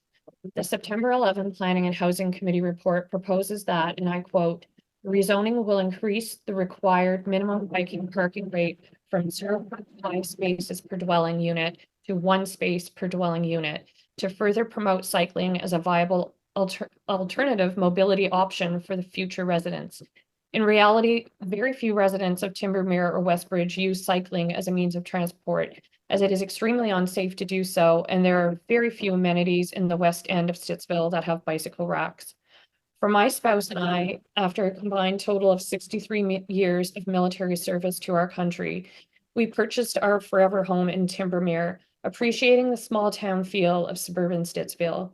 We specifically wanted to buy in an area where there are single family homes, no apartment buildings, a less dense area than downtown Ottawa, and the benefits of suburban living. Allowing a 21-story apartment building to be built in an area that does not have sufficient amenities, transportation, and roadway infrastructure to accommodate the increased density that would result, not to mention completely changing the entire fabric of the community, although I know that this doesn't count from hearing what's been said previously. I think it's unfair to current residents who've invested in their homes and properties and will be directly and negatively by the second and third order effect of this development. And there's a reason why people choose to live in Stittsville, which is to enjoy the benefit of city living without having to deal with the crowding, busy amenities, and congested traffic associated with downtown Ottawa. The fact that the city received a petition in April 2024 with over 700 signatures in opposition to the proposed amendment, I think speaks volumes to the fact that a 21-story apartment building is not welcome in this community. So thank you for your time and your consideration of my statement when making your vote. Thank you very much. Vice Chair Gower has questions.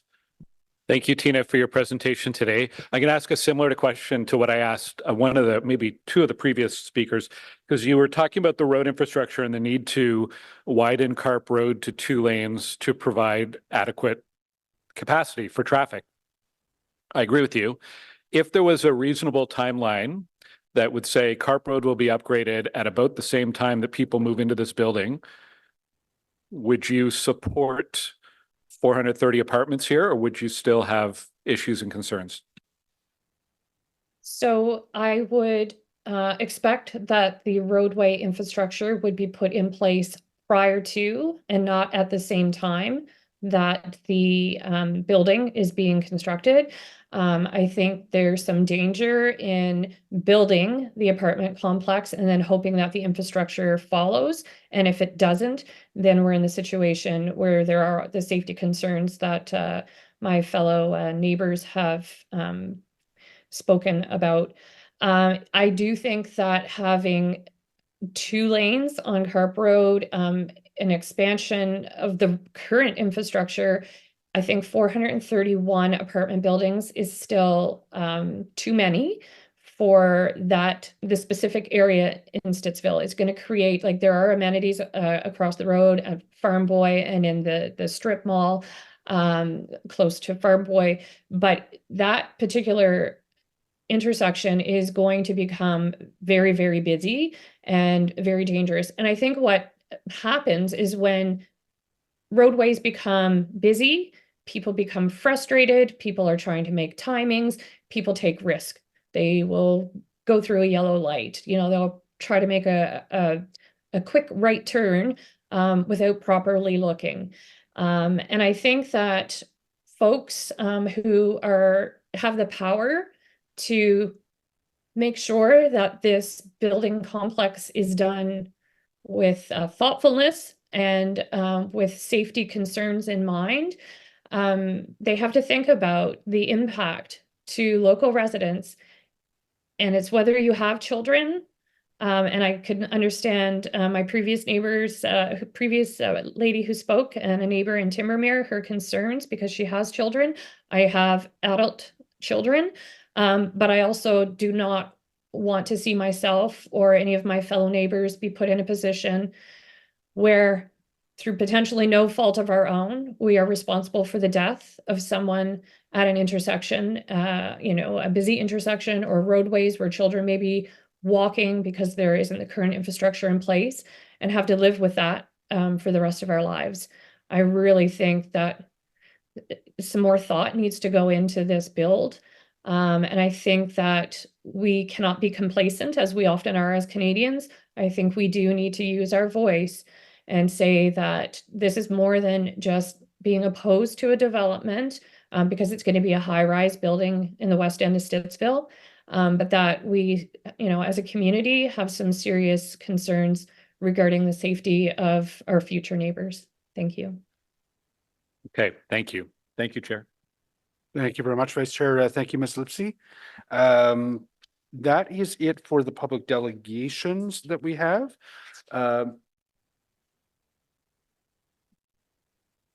So we'll move on to the applicant team, who have the opportunity to make a 5-minute presentation and take questions.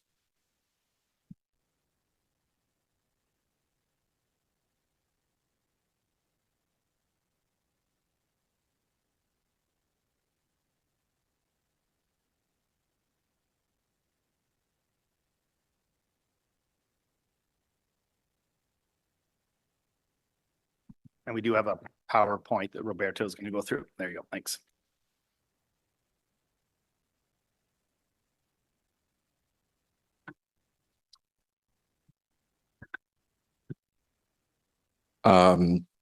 Good morning, Chair, councilors, and member of planning staff. My name is Roberto Campos, and I'm partnered with Figure Architects. On behalf of our entire team, we thank you for the opportunity to allow us to speak on this important project. I and members from FOTEN and the ownership group Devmont are here to answer your questions and to describe the various aspects that have guided the proposal, design solutions that meet the intents of the policy frameworks for this site. Next slide, please. Located on Hazeldean Road and just south of the Carp Road intersection, this site sits immediately across the street from the Stittsville Corners Retail Center, a retail center that includes a Farm Boy, a fitness center, and various other retail offerings. Next slide. From this contextual map, you can see that the site is also close to various parks and within 900 meters to Stittsville Main Street. Next slide. FOTEN's Miguel Tremblay and Patricia Warren are here to answer any questions you may have towards specific policy and planning rationale statements. However, from a high-level perspective, aspects as allowable heights, density located along Main Street corridors, and allowable program have been guides for this proposal. Next slide.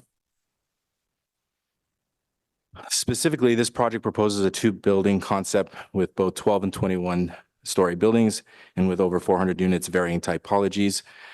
The project provides almost 0.9 cars per unit and 1 per visitor, an average of over 1 bicycle storage space per unit, and over 3,300 square feet of amenities are also provided. Next slide.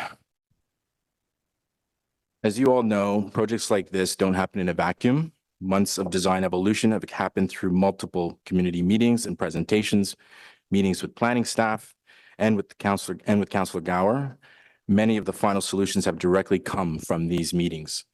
We have also evaluated past submissions to develop a proposal that tries to balance the needs and concerns of the community, the goals and policies of the city's official plan, and the developer's business values and objectives. Next slide. Development is not easy, as we as a team understand and are sympathetic to its impact. However, this proposal really attempts at meeting the balanced needs and opportunities of the site. a site that is over 152 meters wide and one that ranges between 57 meters deep at its smallest side yard and almost 99 meters at its deepest. This is a large lot suitable for this proposal. Next slide. The building's faces along Hazeldean have been articulated with varying masses, heights, and step backs while creating the urban wall experience expected of an arterial Main Street design. Next slide. And main entries are active, transparent, and accessible. Next slide.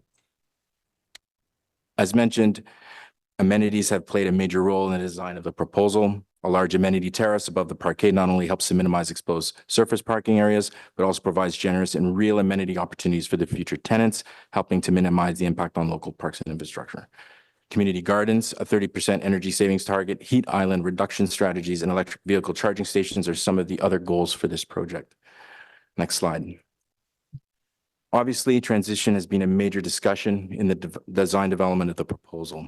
We have introduced a building massing and terracing transition strategy that goes from 2 and 3 stories, then to 7, and finally 12 and 21. We are proposing a green wall along the south face of the 2-story parkade. Next slide. As well as a continuous 10-meter green buffer at the rear yard, including its foundations, that will allow existing and future tree root systems to continue to thrive. These aspects have allowed for an appropriate transition to the low-rise neighborhood and locating the high density along Hazeldean. Next slide. As mentioned, through various meetings and back and forth sessions with Councillor Gower and with city staff, the proposal was reduced from 25 stories to 21. And as you can see, to be closer to the angular plane guideline. Only a small portion of the top 2 floors on the 21st and 20th, just that little corner, are actually touching the angular plane guideline. Next slide. Appropriate transition for this project is in keeping with good design principles and guidelines by focusing the height along Hazeldean. Next slide. In conclusion, this proposal transforms a vacant brownfield site along a Main Street corridor that has been identified for intensification, is consistent with the policy direction of the official plan, including with respect to allowable building heights and transition, and will provide much needed housing by contributing with a range of dwelling types and sizes within the Stittsville community. Thank you.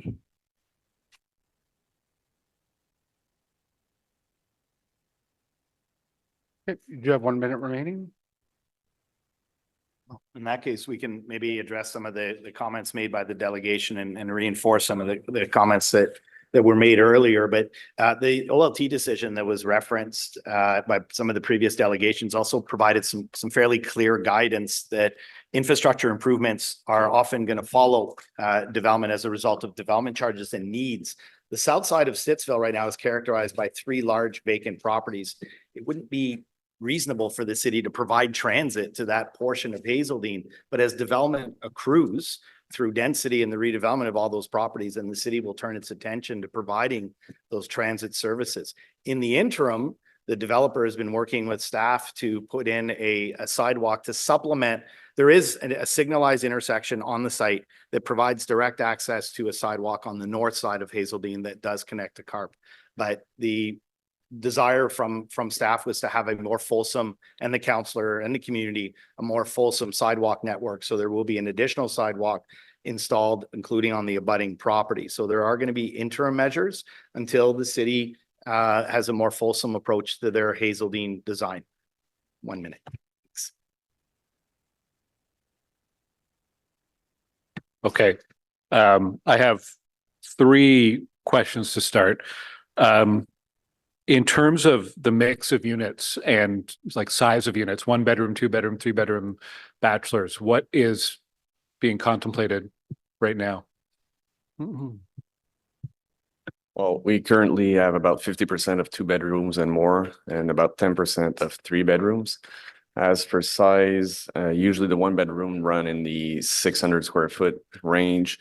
The 2 bedrooms would usually run in the 8 to 850, and the 3 bedrooms, the 1100 square feet. Okay. And level of affordability. Can you comment about, will any of these be affordable units or how? So what's in price the last three projects that we did, we're from Montreal, so we've done multi-phase projects in Montreal, upwards of 500 units per project. And we're dealing most specifically right now with CMHC financing for those programs. So we've already been approved for all of our projects that we've done in the last 3 years. And so the financing that we're chasing with CMHC is going to be for affordable housing. And so basically the program states that the overall rent of the project needs to be at 90% of market. So it's an overall 10% reduction in the rental rates. Plus there needs to be, on this project of this scale, it would be around 95 units that would rent at 70% of what CMHC considers a good rent for people, which is 30% of their income. So 95% of those units would rent at 70% of that 30% median income. So overall 10% reduction plus 95 units that would rent at 70% of 30% median income. Okay, thank you. Just as a small point, as part of your approach, you are setting aside space on the ground floor for a nonprofit use. Yeah, that's what I wanted to ask about. That's a relatively new part of this. It wasn't part of the community meeting we had back in the spring. So could you elaborate on what that space is, what it could be? So what we've done in our last project is we've set aside a 500 square foot space for a local distribution point for food banks and 1,000 square foot space for a local community group to have their offices. So we're not looking at having retail or any high traffic demand. So really 1,000 square foot for offices for a community organization. And then the 500 square foot that we did was a drop-off point. So the main food bank would be able to drop off baskets there once or twice a week, depending on the needs. And then volunteers can go pick up the baskets from there and then distribute in the surrounding areas. So that's what we did in our last project, and we're planning on the future phase that we have in Montreal, and we're planning on trying to do the same here in Stittsville. We find that giving back to the community is very important for us, and so that's one way to chip in. Okay, thank you. The last question, we've heard from 7 delegations. I think every one of them mentioned the transportation deficit we have in Stittsville. It was a theme in the public meeting we had. Almost every piece of correspondence we had on this, and there were hundreds, mentioned that. Are you not concerned about market viability of this project? Like the road network isn't there yet, the bus network isn't there yet, and you're going to market this building, 431 units. Are you not concerned that potential tenants may look at those transportation challenges and say, we don't want to rent here? I would argue that any project is concerned with traffic and transportation. Obviously, right now there is no light rail or subway station. Obviously, we do believe that by adding density to areas, the network will come. And yes, it is a gamble, but it is something that we are comfortable with, or else we wouldn't be sitting at this table right now.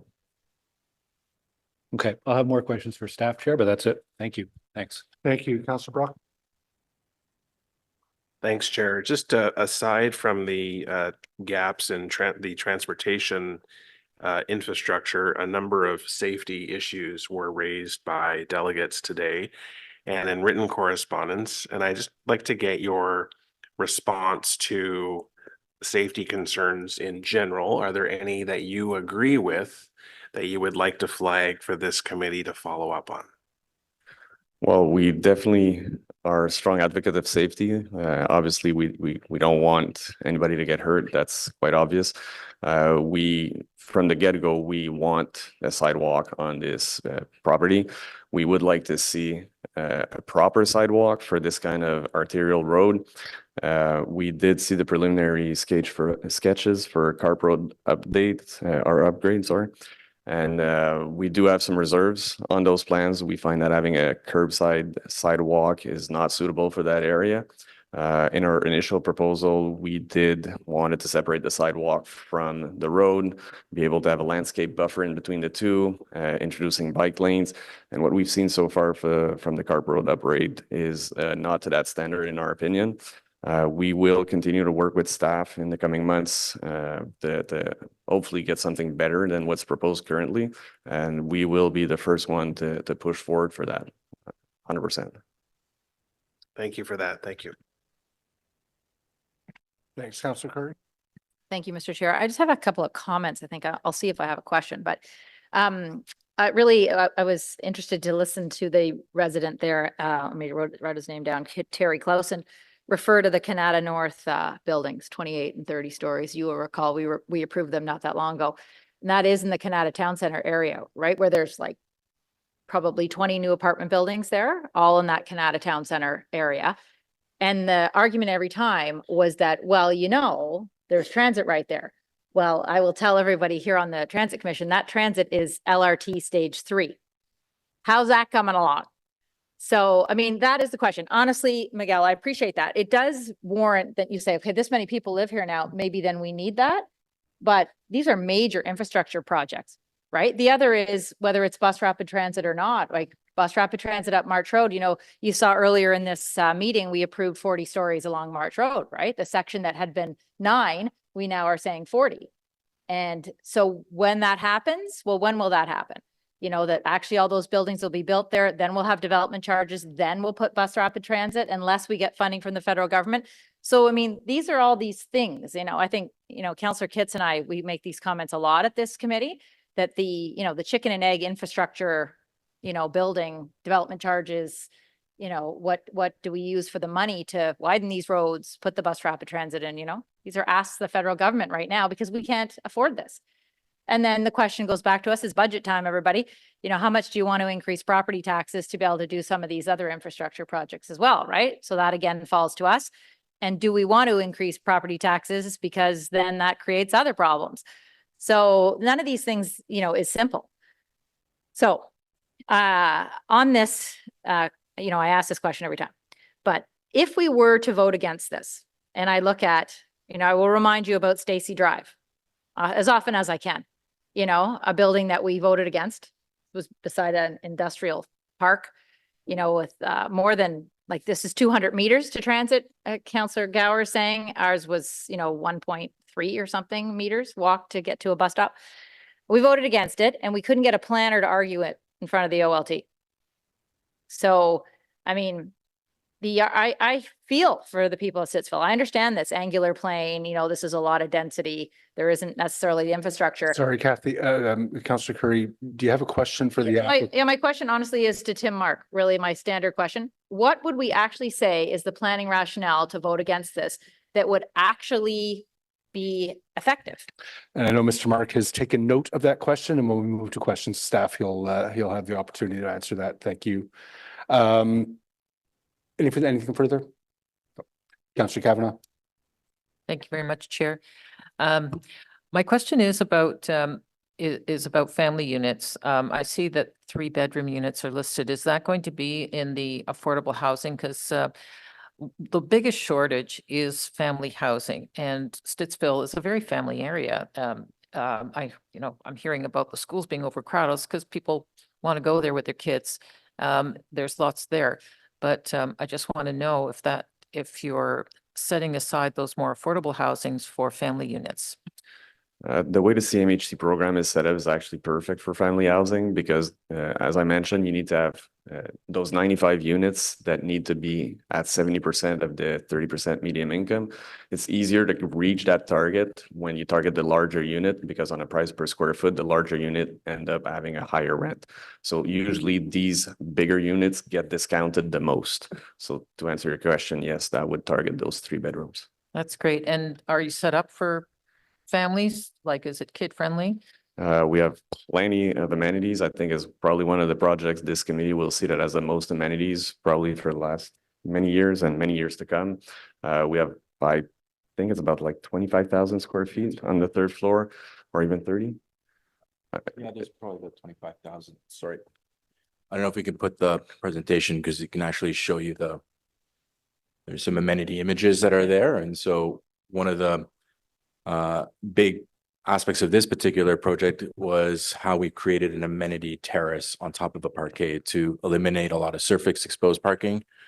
If you like right there, you can actually see in that middle zone, that's actually on top of a 2-story parking garage. And so the idea is that that entire terrace will have potential swimming pool, community gardens, patio, barbecue sections, kids parks. Like it really is meant to have a community, an outdoor community for this residence here. Okay. I mean, we pride ourselves in our project to give a lot of amenity space. We want to create lifestyle projects where people can actually find themselves living there, not having to walk out, and they can really have all they need right there. Okay, thank you. Thank you, Councillor Kavanaugh. Councillor Johnston? Thank you, Chair. Just as a little added clarity, you were speaking about using some of the commercial space for nonprofit purposes. Is that how I understood that? I just wanted to. Yeah, that's correct. Okay, perfect. So can I just understand in terms of your financing, does that mean that you're going to be offering a discount on commercial rents to incentivize that type of leaseholder? My caution is that I have had experiences where we promise a certain type of tenant, and of course we cannot control for what the market bears. So before we go down the river of, you know, a certain kind of tenant, how will you incentivize a nonprofit partner there financially? So what we did in the past for the food bank distribution center, like, and that's back in Montreal, but we're gonna try to replicate the same thing here. Our partner, we actually offer that space for free. And then for the 1,000 square foot for the offices, we usually give them market discount, and you know, it can range anything between 40 and 50% market discount. And since it's a very small space, like it doesn't have a substantial impact on our financials. We have yet to do the legwork on finding those community organization, obviously at this stage, but that's the target. Okay, well, it sounds to me like you're thinking creatively about your commercial space, and hearing from the delegations about their concerns about the different services and amenities that are accessible. It might be of interest to you to have further conversations with the ward councillor and the community about your layout of that commercial space and the square footage of available spaces, so that it can be accessible and attractive to the types of services that those individuals are meeting. Not to say that I'm not supportive of the idea of a nonprofit partner, but of course it has to be, you know, responding to community need. So there might be a further conversation there that would be worth pursuing. Thank you. Thank you. Thank you, Councillor Johnson. Just my own questions. I want to follow up on what Councillor Johnson was just asking for. The city doesn't have necessarily the legal scope to be able to require as part of site plan the provision of discounted space to a particular type of tenant. Is there an MOU or undertaking or covenant that you're willing to undertake in order to guarantee that? It's something that we could explore. The thing about those spaces is that it's also tied to the CMHC financing. So we're trying to get as many points as possible on the score grid to actually secure that financing. So there's plenty of incentive for us right there in the financing. Okay. The incentive is there, but we can't foresee without some sort of additional condition that we can't necessarily put in site plan. So we'll chat further with the vice chair on that. And then the second question, I'm just wondering if Ms. Crozier could pull up the angular plane slide. I believe it was Mr. Many. Thank you, Kelly. Called into question the accuracy of this. Now, I'm not as hung up on angular plane as the way to achieve transition. I saw what the OLT did on Montreal and Ogilvy. And there are a number of different ways to achieve transition. And I think, you know, even just the buffer that you have on this one is significant. Can you explain how you've calculated this angular plane? Yeah, of course. Unfortunately, you can't really read it there, but it is in the document and in the design brief as well. So what we've done is we've used the We put it right on the property. We've gone up 11 meters, which is the allowable height. And then from there, took the angle at 45 degrees. And so the 11 meters is the as of right for the, I think it's R1 properties that are in Yes. behind. So this does conform to my understanding of how you calculate angular plane. The rear of the adjoining property's property line, go up to maximum height, draw 45 degrees, and I'll take your word for it that that's 45 degrees that we're looking at there without a protractor. Okay.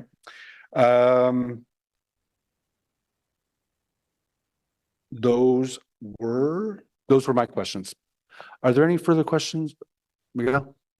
I just took note that you were potentially going to have side discussions about the community space. Just to be clear, that was put on the table by DevMount and it was their initiative. And initially we asked for more firm language in the zoning, but because we don't regulate tenure and things like that, we agreed that we would mention in the staff report. But I don't think you have to worry about DevMount's commitment to that space because they're the ones who've been advocating for it. It wasn't a request from staff or the community. So I wouldn't necessarily want to go down the route of finding a new mechanism to put their feet to the fire. And on the angular plane, as you know, I don't share staff's commitment to the angular plane. I think there's more sophisticated ways to apply transition. And in this case here, you recall that the buildings have a meaningful setback to the rear with the 10 meters, but then the tower is approximately 47 meters from the rear property line, which is a function of the depth of the property. It's considerably better transition than even the Montreal Road run, which, if you recall, was about 35 meters, and a good part of that building was well into the angular plane. Yep, that's it. Thank you. Okay, thank you. I don't want to let the commitment to that space go.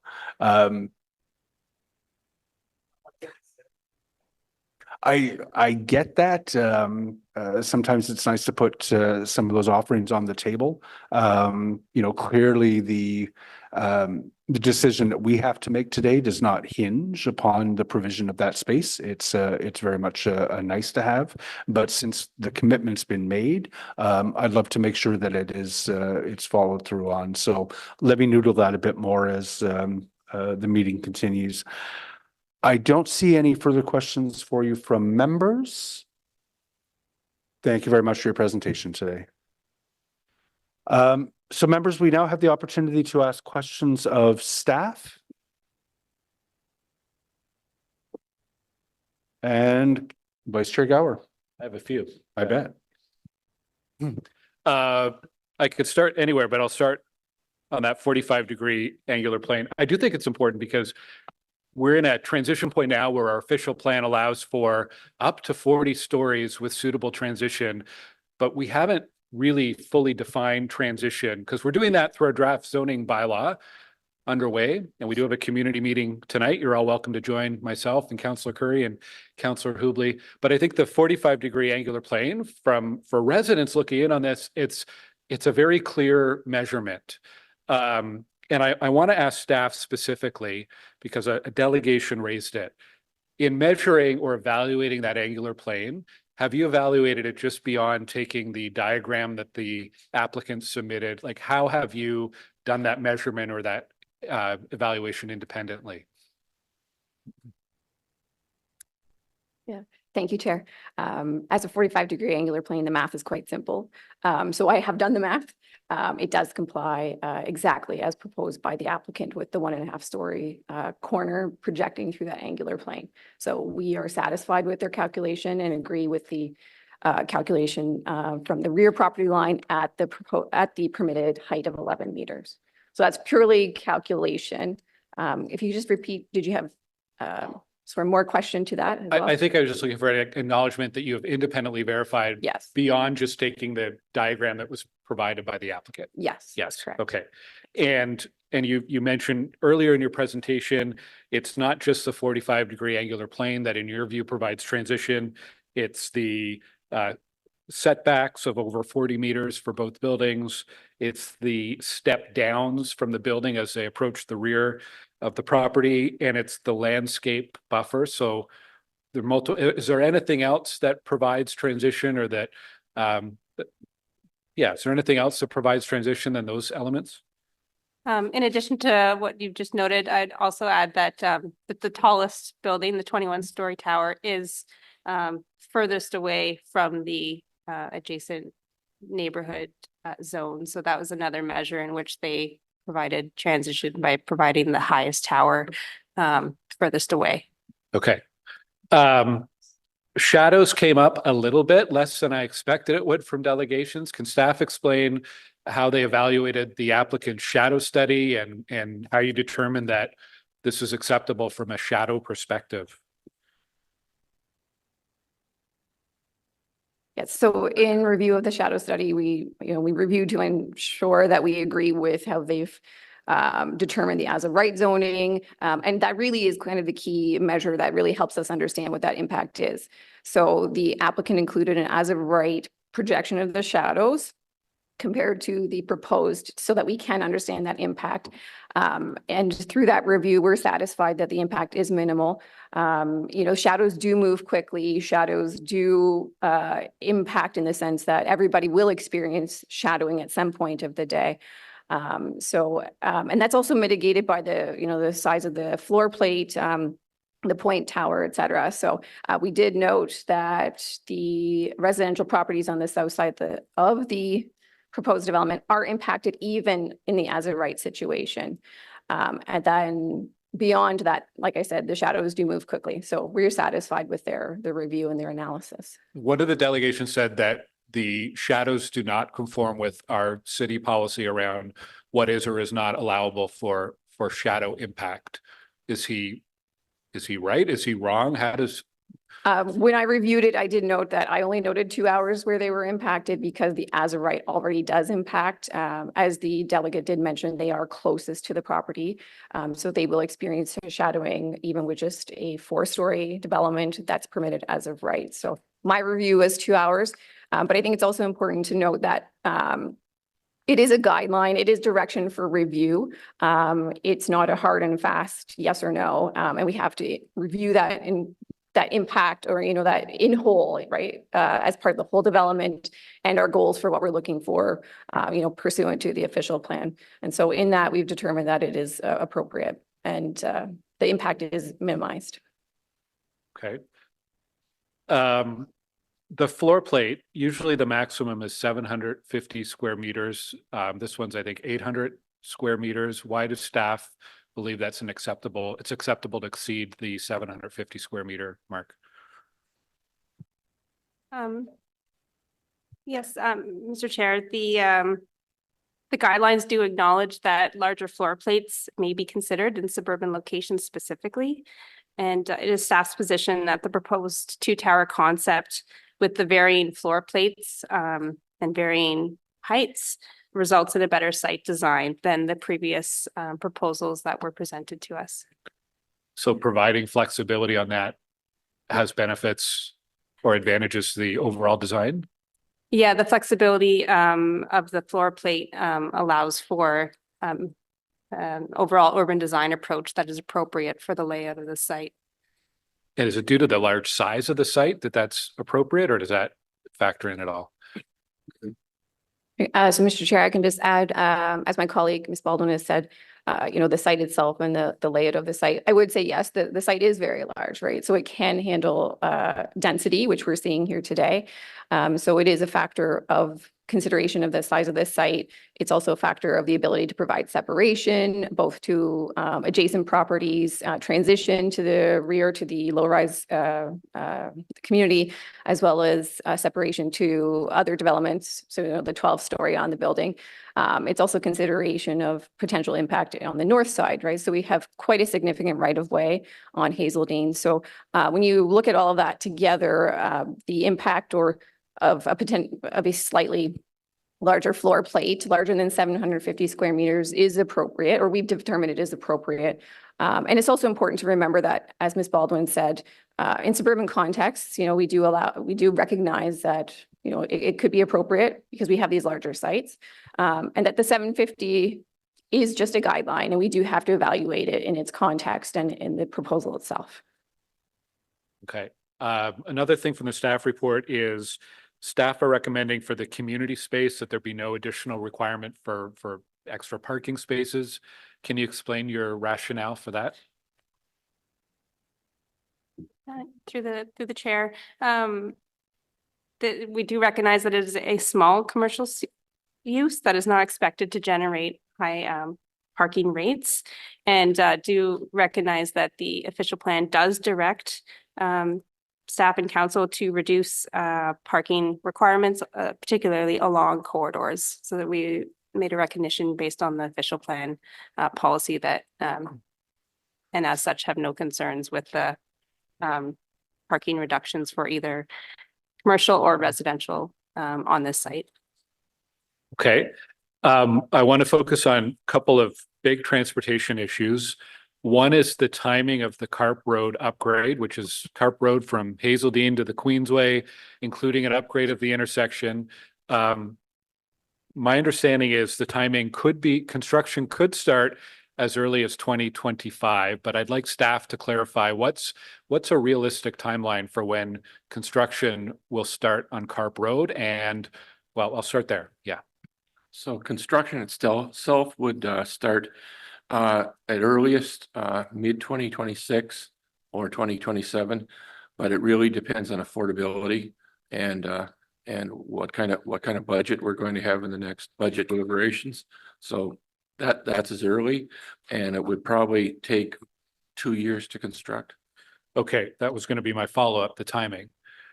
So Carp Road will likely not be finished and upgrade before the first tenants move in here. I'm not asking you to answer that, but if it's 2026 at the earliest, then yeah, that's going to be a tight timeline.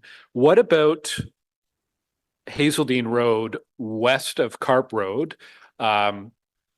Where does that stand in terms of the city's transportation planning for urbanizing that stretch? As part of the TMP exercise, because it's not identified currently in the Transportation Master Plan of 2013, as part of the TMP exercise, we look at all roadways and requirements and updates like widening, for example, and that will be considered. And I just talked to the TMP team yesterday and to make sure that it's part of their consideration for where it fits within the future plans. And the sidewalk between this site and West Ridge Drive on the south side of the street, there's not a recommendation from staff to have the applicant build that.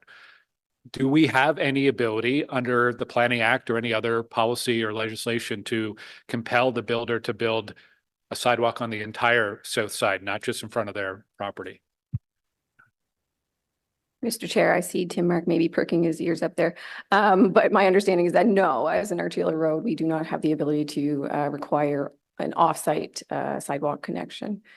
So we can only require them to build in front of their property. That's correct. That's under Planning Act or provincial. Anyone know? Mr. Chair, I'll go in at this time. This would be a site plan.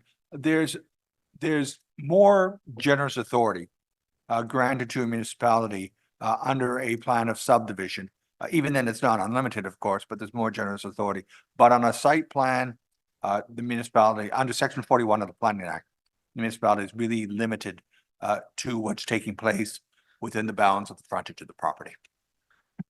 Okay, thank you. I mean, I understand the legality. I don't think that's a very satisfying answer to residents. I think the concerns are valid.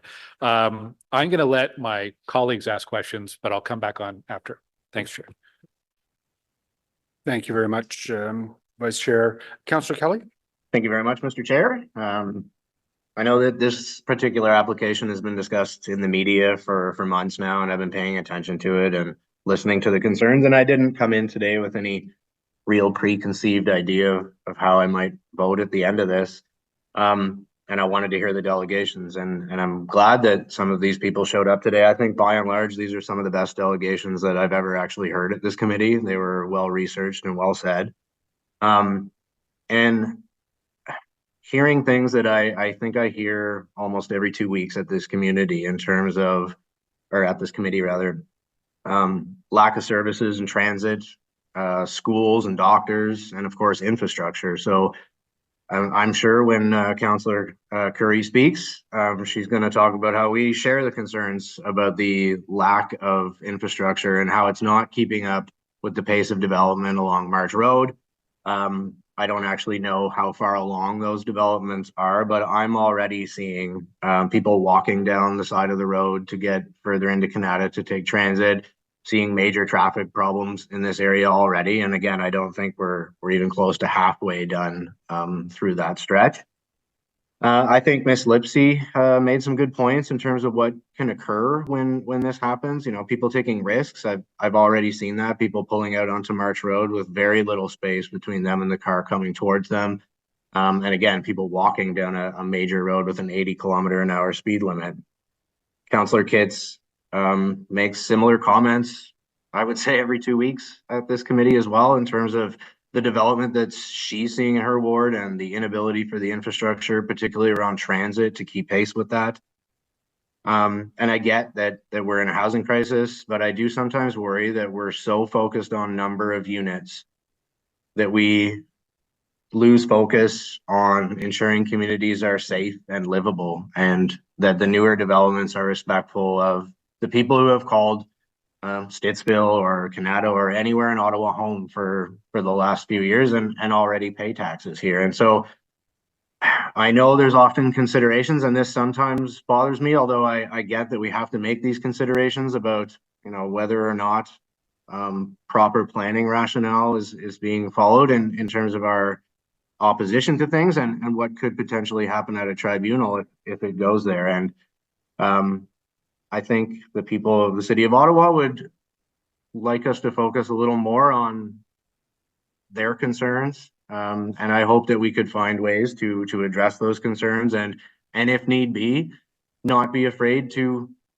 push back and say no and send it to the tribunal, because that's their job. And I think that Mr. Boucher's point about doing what we think is right rather than you know, just rubber stamping things here resonated with me greatly. Anyway, I still haven't really decided how I'm voting on this, but wanted to add those comments to the mix. And then finally, a question, if staff could just comment. I know there's been meetings about this and the conversations continue on how we resolve this issue. What are we doing as a city to ensure that infrastructure keeps pace with development? Thank you very much, Mr. Chair.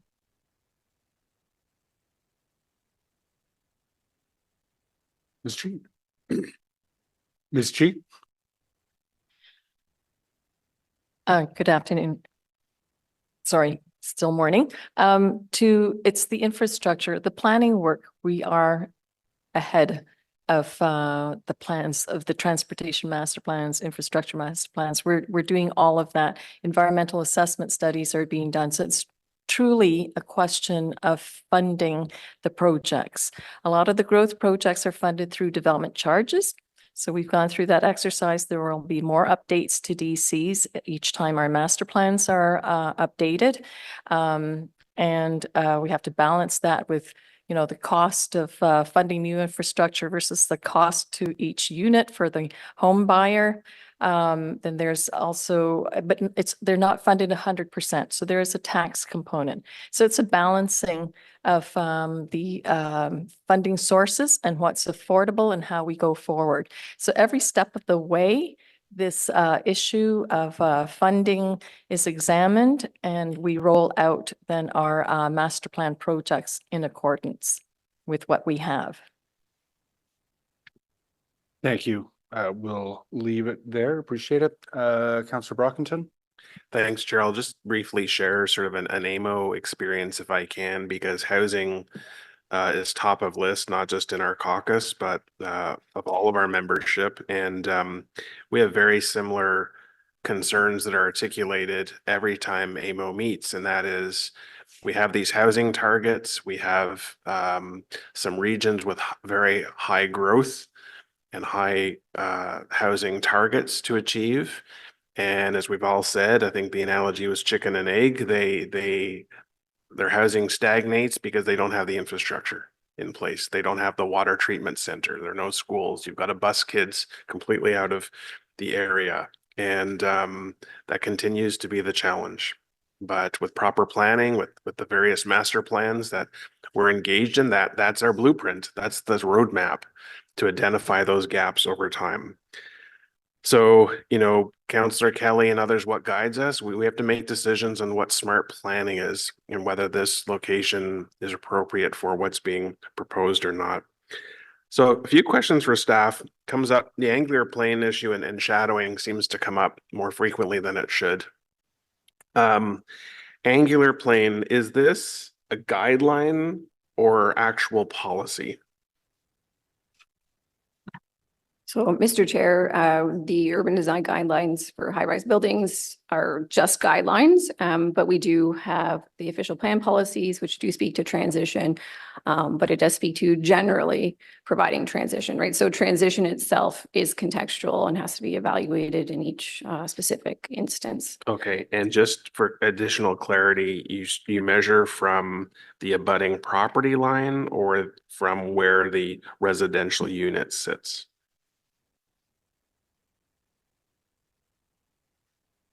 So the official plan doesn't actually dictate where to measure from. So it does provide that same diagram that is in the urban design guidelines that was referenced. And so there are different ways. It can be measured from the property line. It can be measured from the property line across the street. So you do have to look at the context to understand where it is appropriate. So in this context, we're evaluating the impact immediately to the south. So that would be the residential neighborhood to the south. So it is appropriate to measure it from that rear property line where it abuts that adjacent zone. But is that how we consistently measure within the city? This came up with the Cleary Avenue. I know 780 baseline with units, but it is at the property line. Is that correct? I would say.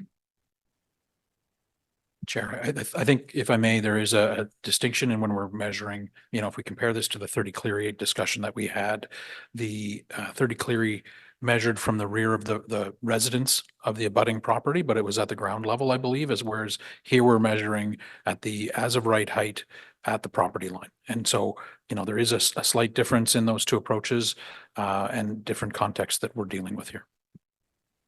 Okay, and just on shadowing, again, Mr. Mark has been asked this many, many times since he's had dark hair as opposed to the current white. But again, just for context, Mr. Mark, you've been asked this many times, but just your comment on shadowing and whether or not the committee takes that into our decision making. Mr. Chair, there's two aspects to this. I don't have the date in the 19th century memorized, but there has been no prescriptive right to sunlight since sometime in the 1880s. However, there is policy in the official plan with respect to shadowing, and that is something that council can properly take into account. So do we have a responsibility to mitigate shadowing impacts on abutting properties? Mr. Chair, my answer to that would be council's responsibility is to take into account official plan policy in respect of shadowing. What I would say, if there were no policy, council would not need to take it into account, but with respect to the policy that exists, yes, that's something for council to take into account. Okay, thank you. And just the discussion about when there are gaps in various let's just use active transportation infrastructure, in this case, a sidewalk. And the question comes up, who's the responsible party to cover the cost to build, let's just again say a sidewalk? And we've heard that property owner or the proponent is responsible for what I'll just call their property line, and everything off the property line, I guess, would be on the shoulders of the city. But if I'm just thinking of an example of a development that's off a main road and it's just field and there's nothing else, and it's a development and then a road that connects you to the main road. So would we then conclude that if a connecting sidewalk from a development to the main road where there's other sidewalks would not be the responsibility of the proponent, because the only development that's happening in this example is this isolated development. And maybe I'm not as clear, but I always was led to believe that if a development produces a net increase in demand, a net increase in servicing, a net increase in infrastructure, that they would be responsible for covering the costs of that asset. But what I'm hearing and what's being reinforced is only along the property line. Is that my understanding correct in that regard?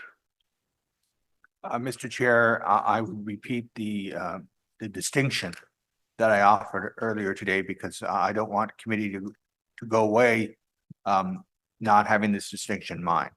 There is much more ample authority under Section 51 of the Planning Act dealing with subdivisions than there is in Section 41, which deals with site plans. Section 41 is rather prescriptive.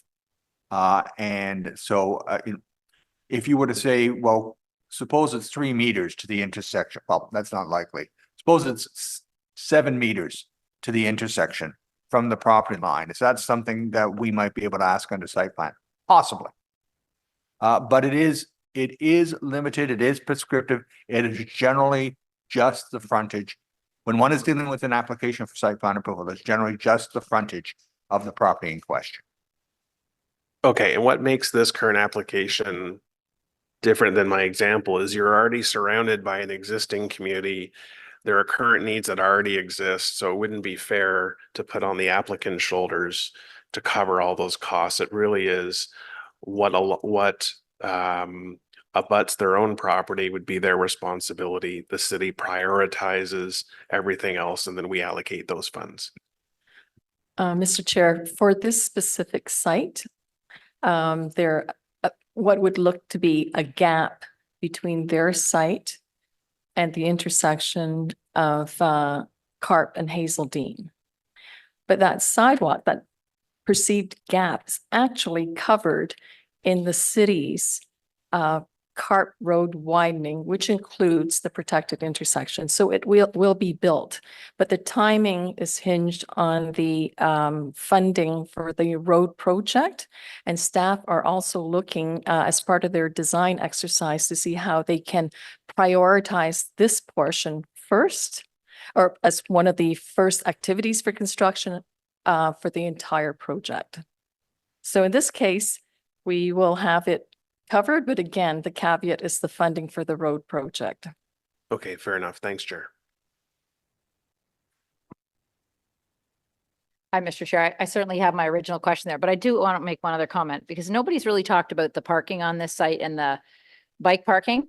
And, you know, I had to smile at the delegation that talked about her kids in hockey, you know, somebody who had 4 kids in hockey and competitive volleyball all at the same time. I honestly can't imagine. Like, imagine this one night of our lives, if any of these families, like, you know, so we're going to get 4 kids on the bus with their hockey bags out to Ray Friel from Stittsville. Mine was from Canada. Like, think about it. You're going to tell some 4-year-old, well, we're going to ride our bicycles over to the Mille Lacs Center with your hockey bag. Like, this is not realistic. But, you know, you have parking spots, you have bike parking spots. The people who live in Stittsville tend to buy cars for the very reason that they're kid friendly. Their kids all play sports. They need parking spots. So, I mean, the parking spots allocated to this site, I can predict that it will require more parking on the nearby streets. And so one of my questions is there a lot of parking on the nearby streets around this building?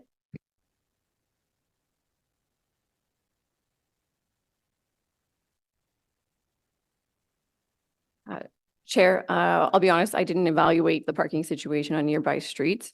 I can confirm that as an arterial street, there will be no on-street parking for this specific development. I think it's also important to raise, though, that residents of this development will be aware that they may not have a parking space. You know, so that's a standard condition we include within a site plan control application approval. And that also through the site plan process, you know, staff will work with the applicant and developer on transportation demand measures. So, you know, I think we have to remember that choice that that residents are making, and that some residents will make that choice, whether they're coming into Stittsville to live or they're already living there, they're aging in place, they may not feel the need for a car, or that they do acknowledge that they will have to take transit. Thanks. And thank you for that. I think that is a pretty standard answer, but I think the reality is that people, even like in all the buildings in Canada, they knew what the parking was as well. And then they bought 2 cars and 3 cars, and they, even 2 cars, they don't want to pay for the parking in the building. So they park on the streets. Like, that's the reality. We can say all these things on paper, but the reality is they just say, well, instead of adding another $100 or $200 a month rent for a parking spot in the building, I'll park on the nearby streets. And that's what happens. And then we have that reality. Anyway, there's a lot of reasons why I don't love this, but I'll go to my original questions, Tim, Mark. What would actually be our planning rationale to vote against this? Mr. Chair, I'm not in a position to identify what the planning rationale would be. With respect, if committee determines that it does not wish to approve it, legal services would work with the moving counselor in order to develop a rationale in time for council based upon reasons that would have been delivered at committee. But as I sit here, I can't provide you with a rationale. I guess more specifically, my question is, what would actually be effective at the OLT as a planning rationale? You've heard all of the various arguments why people are not, liking various aspects of it, but what is actually passing at the OLT today? The types of rationales that this would, we could use for this one.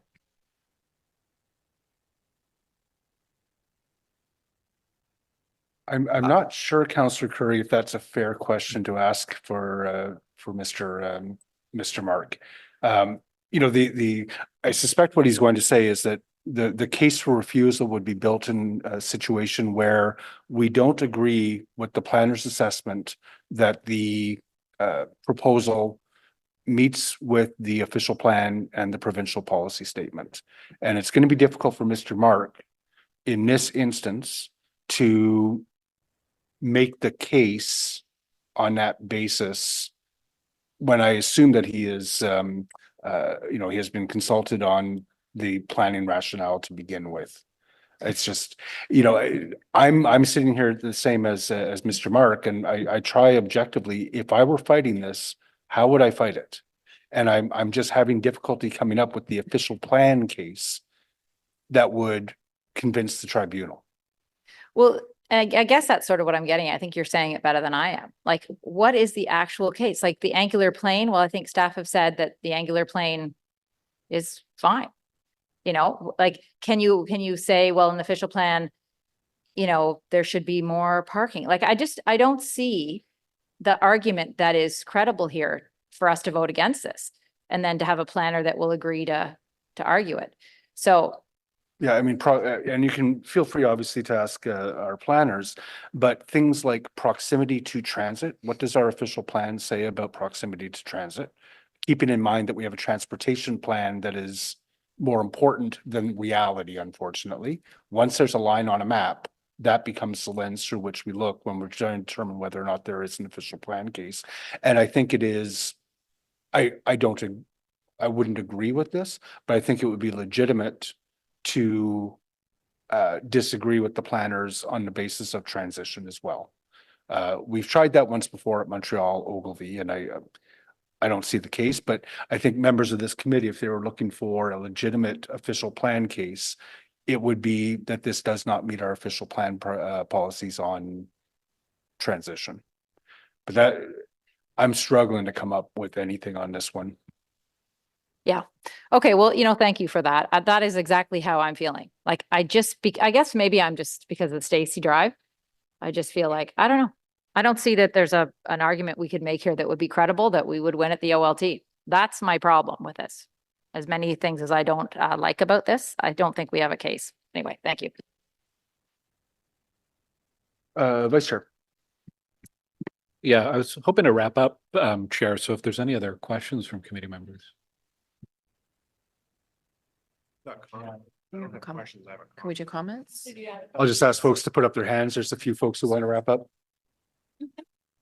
I don't see your hand up. I'm gonna take your word for it and that you were Yeah. first, please. Councillor Dudas, go first.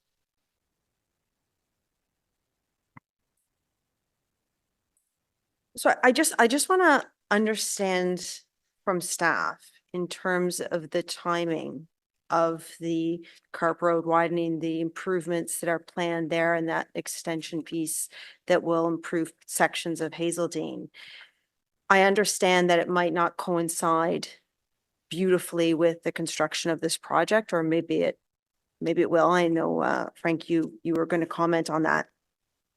But are those improvements that are planned, will they address the majority or quite a lot of the concerns that were aired by residents today in terms of active transportation, congestion on the road, safety? Is that the intention of those improvements? Well, I can't speak for Hazeldean West because that's an issue that will come up in the Transportation Master Plan update in 2025. But I can speak to what the Carp Road design identifies, and it identifies a connection for a sidewalk to connect from the access of this 6310 over to Carp Road. And over to Carp Road, and Carp Road intersection at Hazeldean will be designed under protected intersection complete street lens. So improvements to the east of their site, I believe, will be handled. But I can't address the concerns west of their site along Hazeldean Road because I do understand it's a rural roadway. I asked that specifically because, up until very recently, I was the representative of a community that now Councillor Kitts is representing. And when I, traveled this road in anticipation of this item coming to planning, it was so reminiscent of coming through, off an interchange through a rural area into a very built suburban community and knowing the pressures that puts on the community. The difference for me with this is that there is a plan. And although it's not specific to that western portion of that road of Hazeldean, the improvements for Carp Road and for sections of Hazeldean is there, that there is an opportunity within it's not soon enough for residents, and I appreciate that, but it is coming. And in my estimation, it's incumbent upon us as council, because you had mentioned that affordability will be the sticking point, that when this does come to council, whenever it does, and I know that the councillor for the area is a strong advocate for these items being addressed as quickly as possible, that we don't hold it up, that we don't question a road widening, that we pursue this and we put the money towards this project going forward, while also keeping in mind that there might be a need for an expanded element for improving this section. And I know I'm saying that when we're facing, an affordability crisis in terms of our city budget, but, we can't have development and not put in the infrastructure. And we just had this conversation moments ago about chicken and egg situation. The one thing we have control of may not be planning under the Provincial Planning Act. It might not be what development is being proposed before us. It might not be even the timing perfectly, but what it is the budget, and making sure that if we know that there's a large scale density going into certain areas, that we try to do what we can to earmark money to go towards those projects, whether it's immediate or very, very soon, to address those issues. So I was hesitant on this file. I am going to be voting in favor of it. I will do what I can, Councillor Glenn, to make sure that you have the support when it comes time to see that this road work is done to accommodate this density, because I do not think it's fair for us to build projects such as this and then leave folks hanging out to dry when it comes to the infrastructure piece, which we do have control over. I leave it at that. Thank you, Councillor Dudas. Councillor Troster. Thank you so much. So I want to echo the comments from other councillors who spoke to how well prepared and thoughtful the delegations were from Stittsville residents today. I really do appreciate that. But I just wanted to speak from the perspective of an urban councillor that it's really been the epicenter of a lot of development and a lot of density. We don't have any land left. My ward is 6 kilometers square. And last time I checked, I have something like 40 active development applications. Last summer, I had 200 road construction projects, and those were just city road construction projects. That was not private construction of buildings. Yeah. Yeah. So, you know, people who live very close together in the urban core are really feeling the pains of intensification and begging other wards to take some of this density. And also, we know not everybody wants to live downtown. They want to, you know, rent an apartment for their children in their neighborhood, be able to age in place, and perhaps rent an apartment when they can no longer take care of a home. We have 400,000 people that are going to need homes in the next 10 years, and they have to go somewhere. So I also want to be clear that, you know, as a member of Transportation Committee, I'm very sensitive to this chicken and egg situation. You know, what comes first, the density or the infrastructure?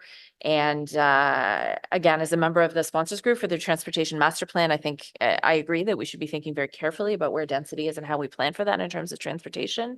But it is a little frustrating to be at this committee and to have people come, you know, oppose new housing primarily because of transportation problems. And that just speaks to the way that our city issues can be siloed in different committees. So, you know, I will be supporting this application. It's across the street from a grocery store and a park.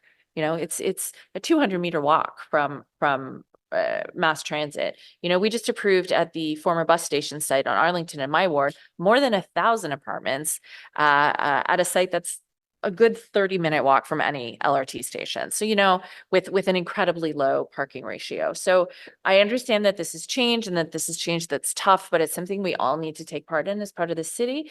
And, you know, density goals are not just this theoretical thing. This is about homes for people who need to live here.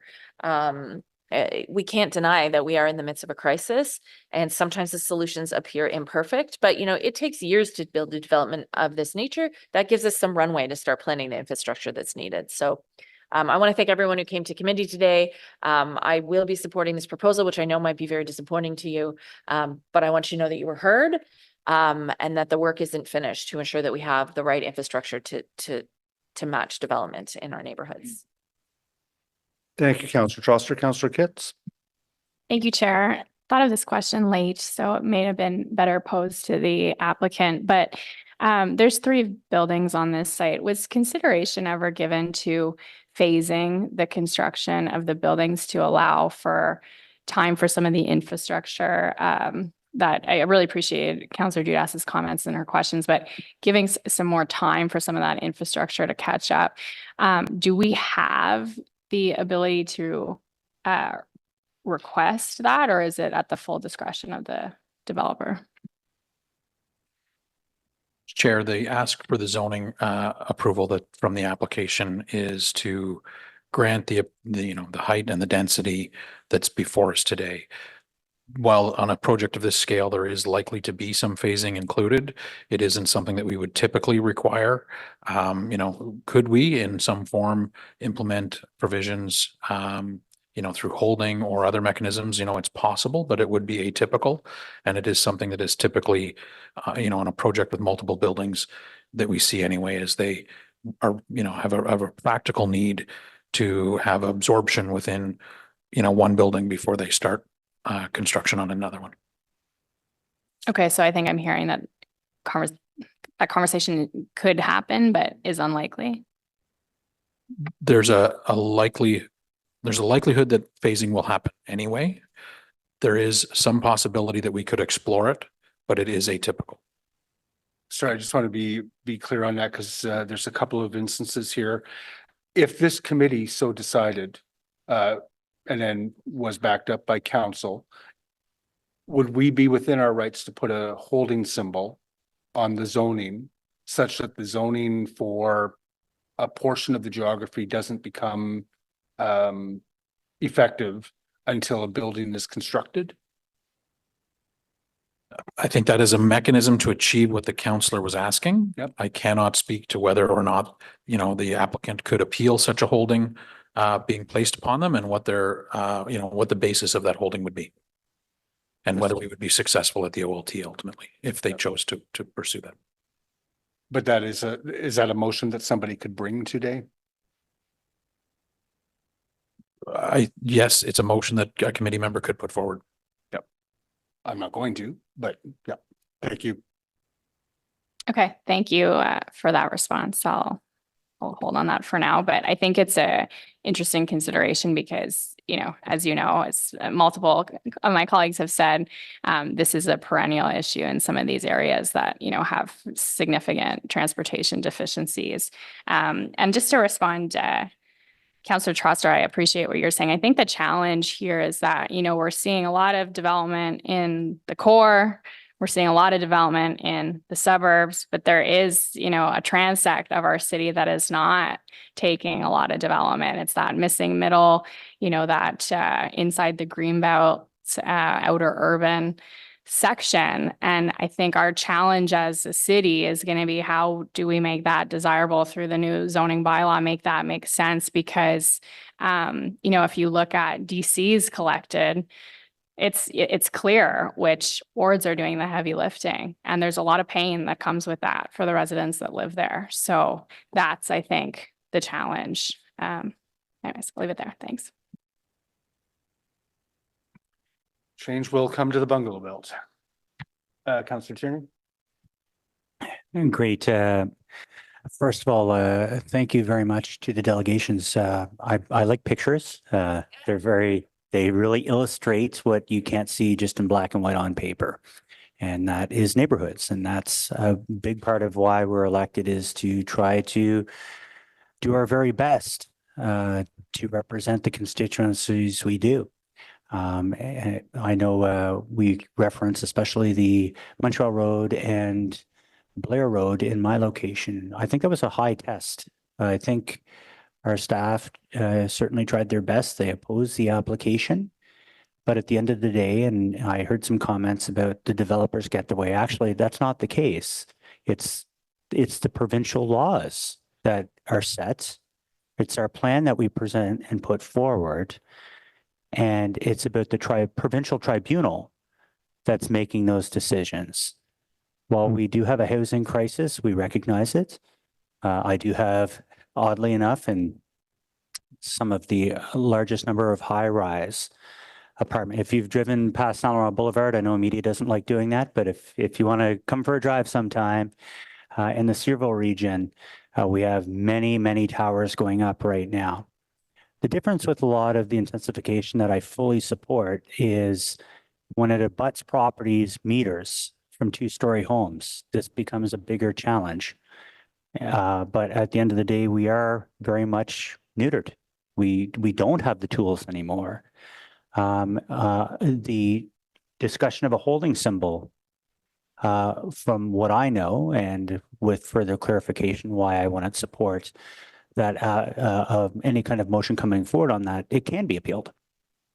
It's pretty clear. Intensification is what we're talking about. So on that, there is a substantive cost.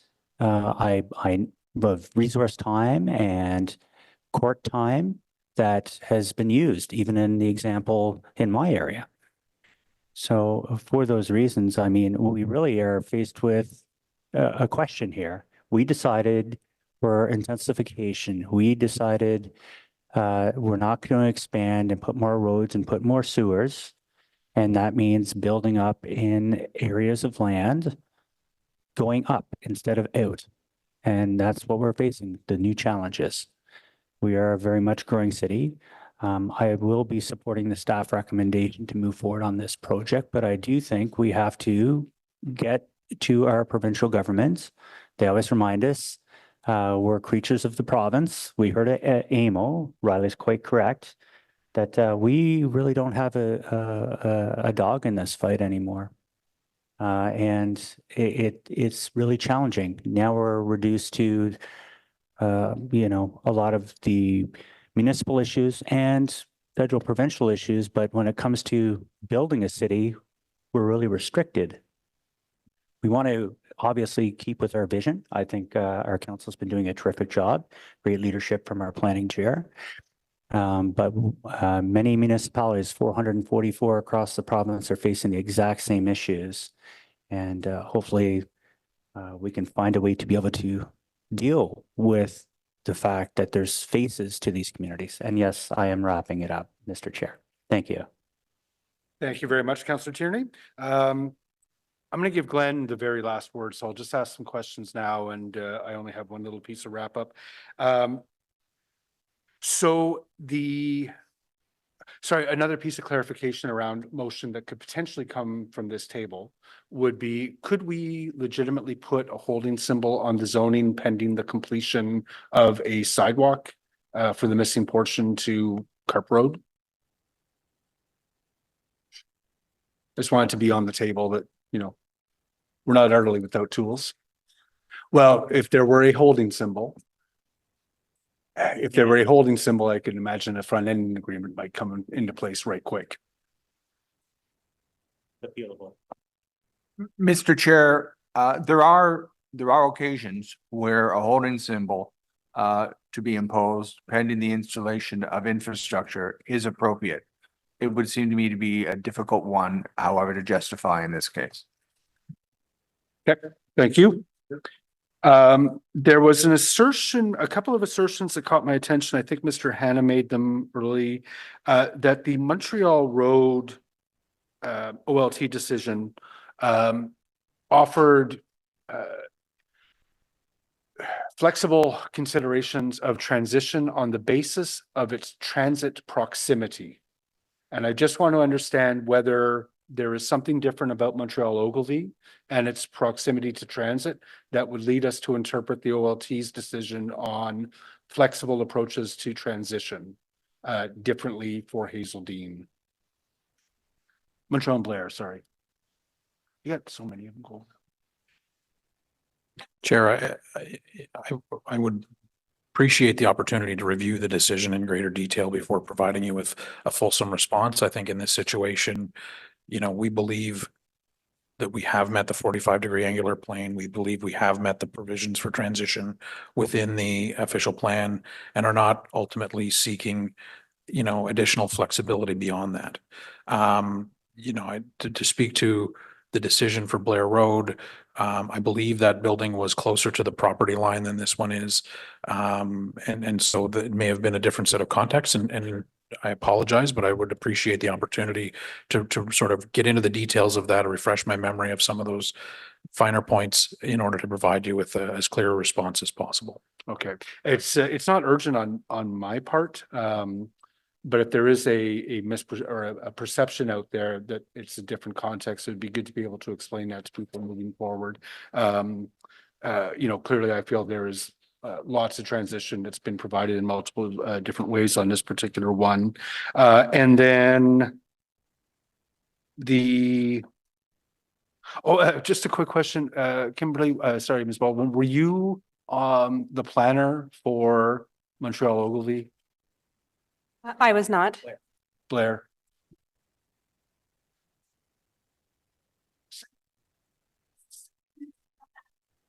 You were not, thank you.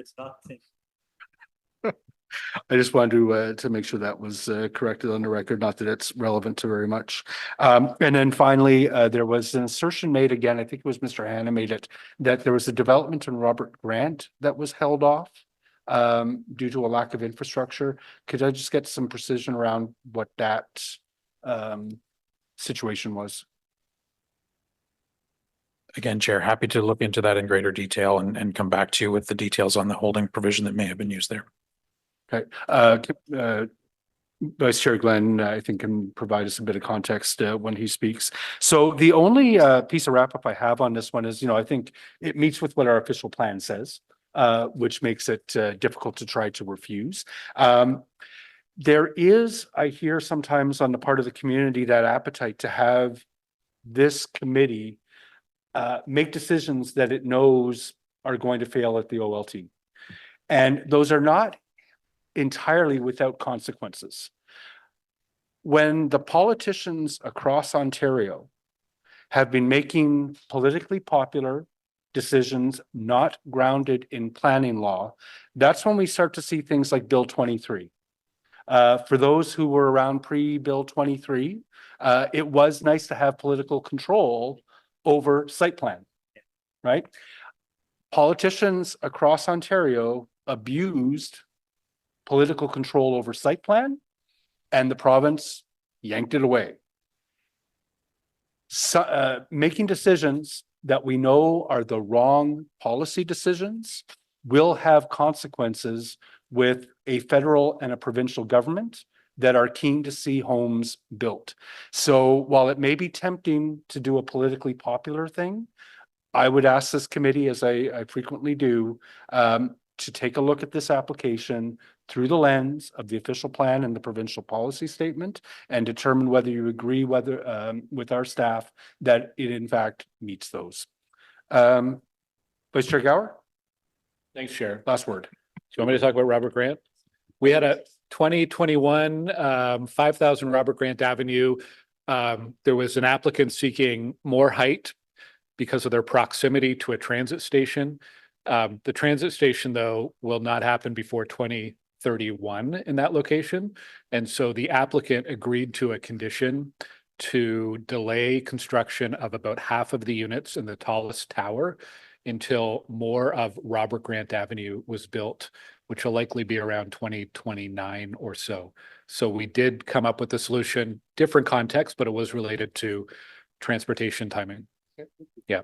The applicant was supportive of that. I suspect if they weren't, it would have been appealed, and who knows what the outcome. Anyways, I wanted to wrap up. I'll acknowledge, like my colleagues have, the public feedback we've had on this. The individuals who've been here in person, the individuals who've spoken online this morning. Thank you for bringing that extra context to committee. We've had 2 public meetings. One of them had about 300 people attending. We've had hundreds of emails, phone calls, messages about this. There's a petition with over 700 names on the petition. Today, we had 7 people speaking at planning committee.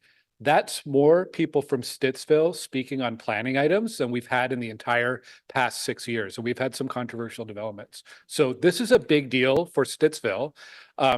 Obviously, it's going to be a 21-story building. It will be the tallest in Stittsville if it is built. It is right now the tallest building. It would be the tallest building approved west of Bell's Corners.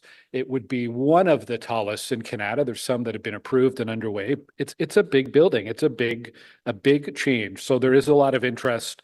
And I think valid concerns about infrastructure and amenities, and you've heard many of them today. Some of those are municipal issues. Some of them are provincial. The doctor shortage is a huge one. We have thousands of people, so many newcomers coming to our community every year. They are not finding family doctors. We have one walk-in clinic that tends to be open 3 days a week. The Queensway Carleton is far above any anticipated capacity. We have schools that have portables the moment that they open. This is a reality in all over Ottawa, but particularly in the West End, we have a real deficit. Those are provincial responsibilities. Provincial government is telling municipalities to grow. We need them to come to the table with more investment in their responsibilities. I'm going to dissent on this item, but I want to be really clear. I'm not against the apartments.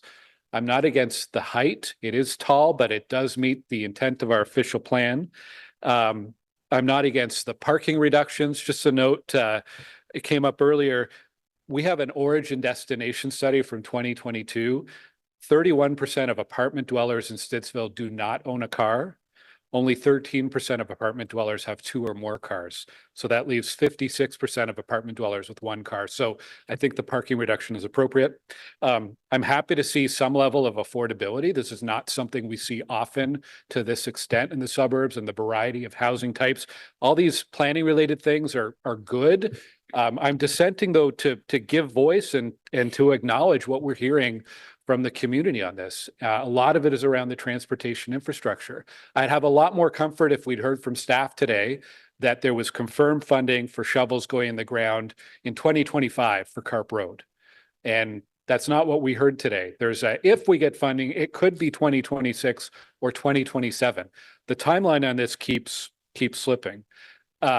It's my number 1 budget priority for this year. It's really a matter of having City Council allocate the budget to make this happen. And it is my top priority. I met with the mayor yesterday, as many of us are this week, on budget priorities. Getting Carp Road upgraded is the number 1 for Stittsville, and I'm going to keep fighting for that. This is a lot of issues around timing. You know, even if we were coming a year from now or a year and a half with our zoning bylaw, which would have provide clarity around what transition is. Like, I totally respect where residents are coming from. In the official plan, it says you can do up to 40 stories if there's suitable transition, but we're going to define transition in our zoning bylaw, which is underway. And then we get this application, and there's not a lot to fairly measure it from. So I appreciate this is an issue of timing. The idea of a holding for the tallest building is kind of interesting. Want to totally acknowledge what the chair said. There are consequences to that. But, you know, if we were to put a hold on and I could convince colleagues to approve that, it'd take about 6 months to get through appeal.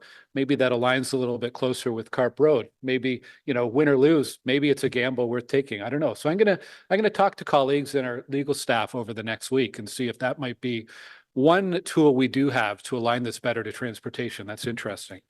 And finally, we talked a lot about chickens and eggs, and I want to go back to something I said earlier. The key to getting Carp Road built, the key to improving transit, it's to get the money to do that. We can raise taxes to do that. I don't think that's very popular.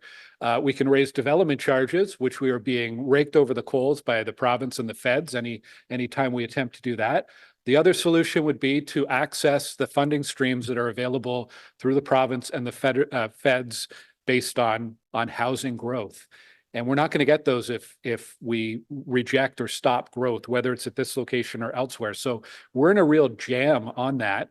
And I appreciate what a couple of the delegations said around where development happens and how it happens. But this is the big challenge of this committee and of council right now, is how to direct that growth and how to keep up with the infrastructure stuff that's in our control and items that are in the province and feds control as well. So that's it. Thanks, Chair. Thank you very much. Anyone want yeas and nays? Yes. Yeas and nays? Yeas and nays.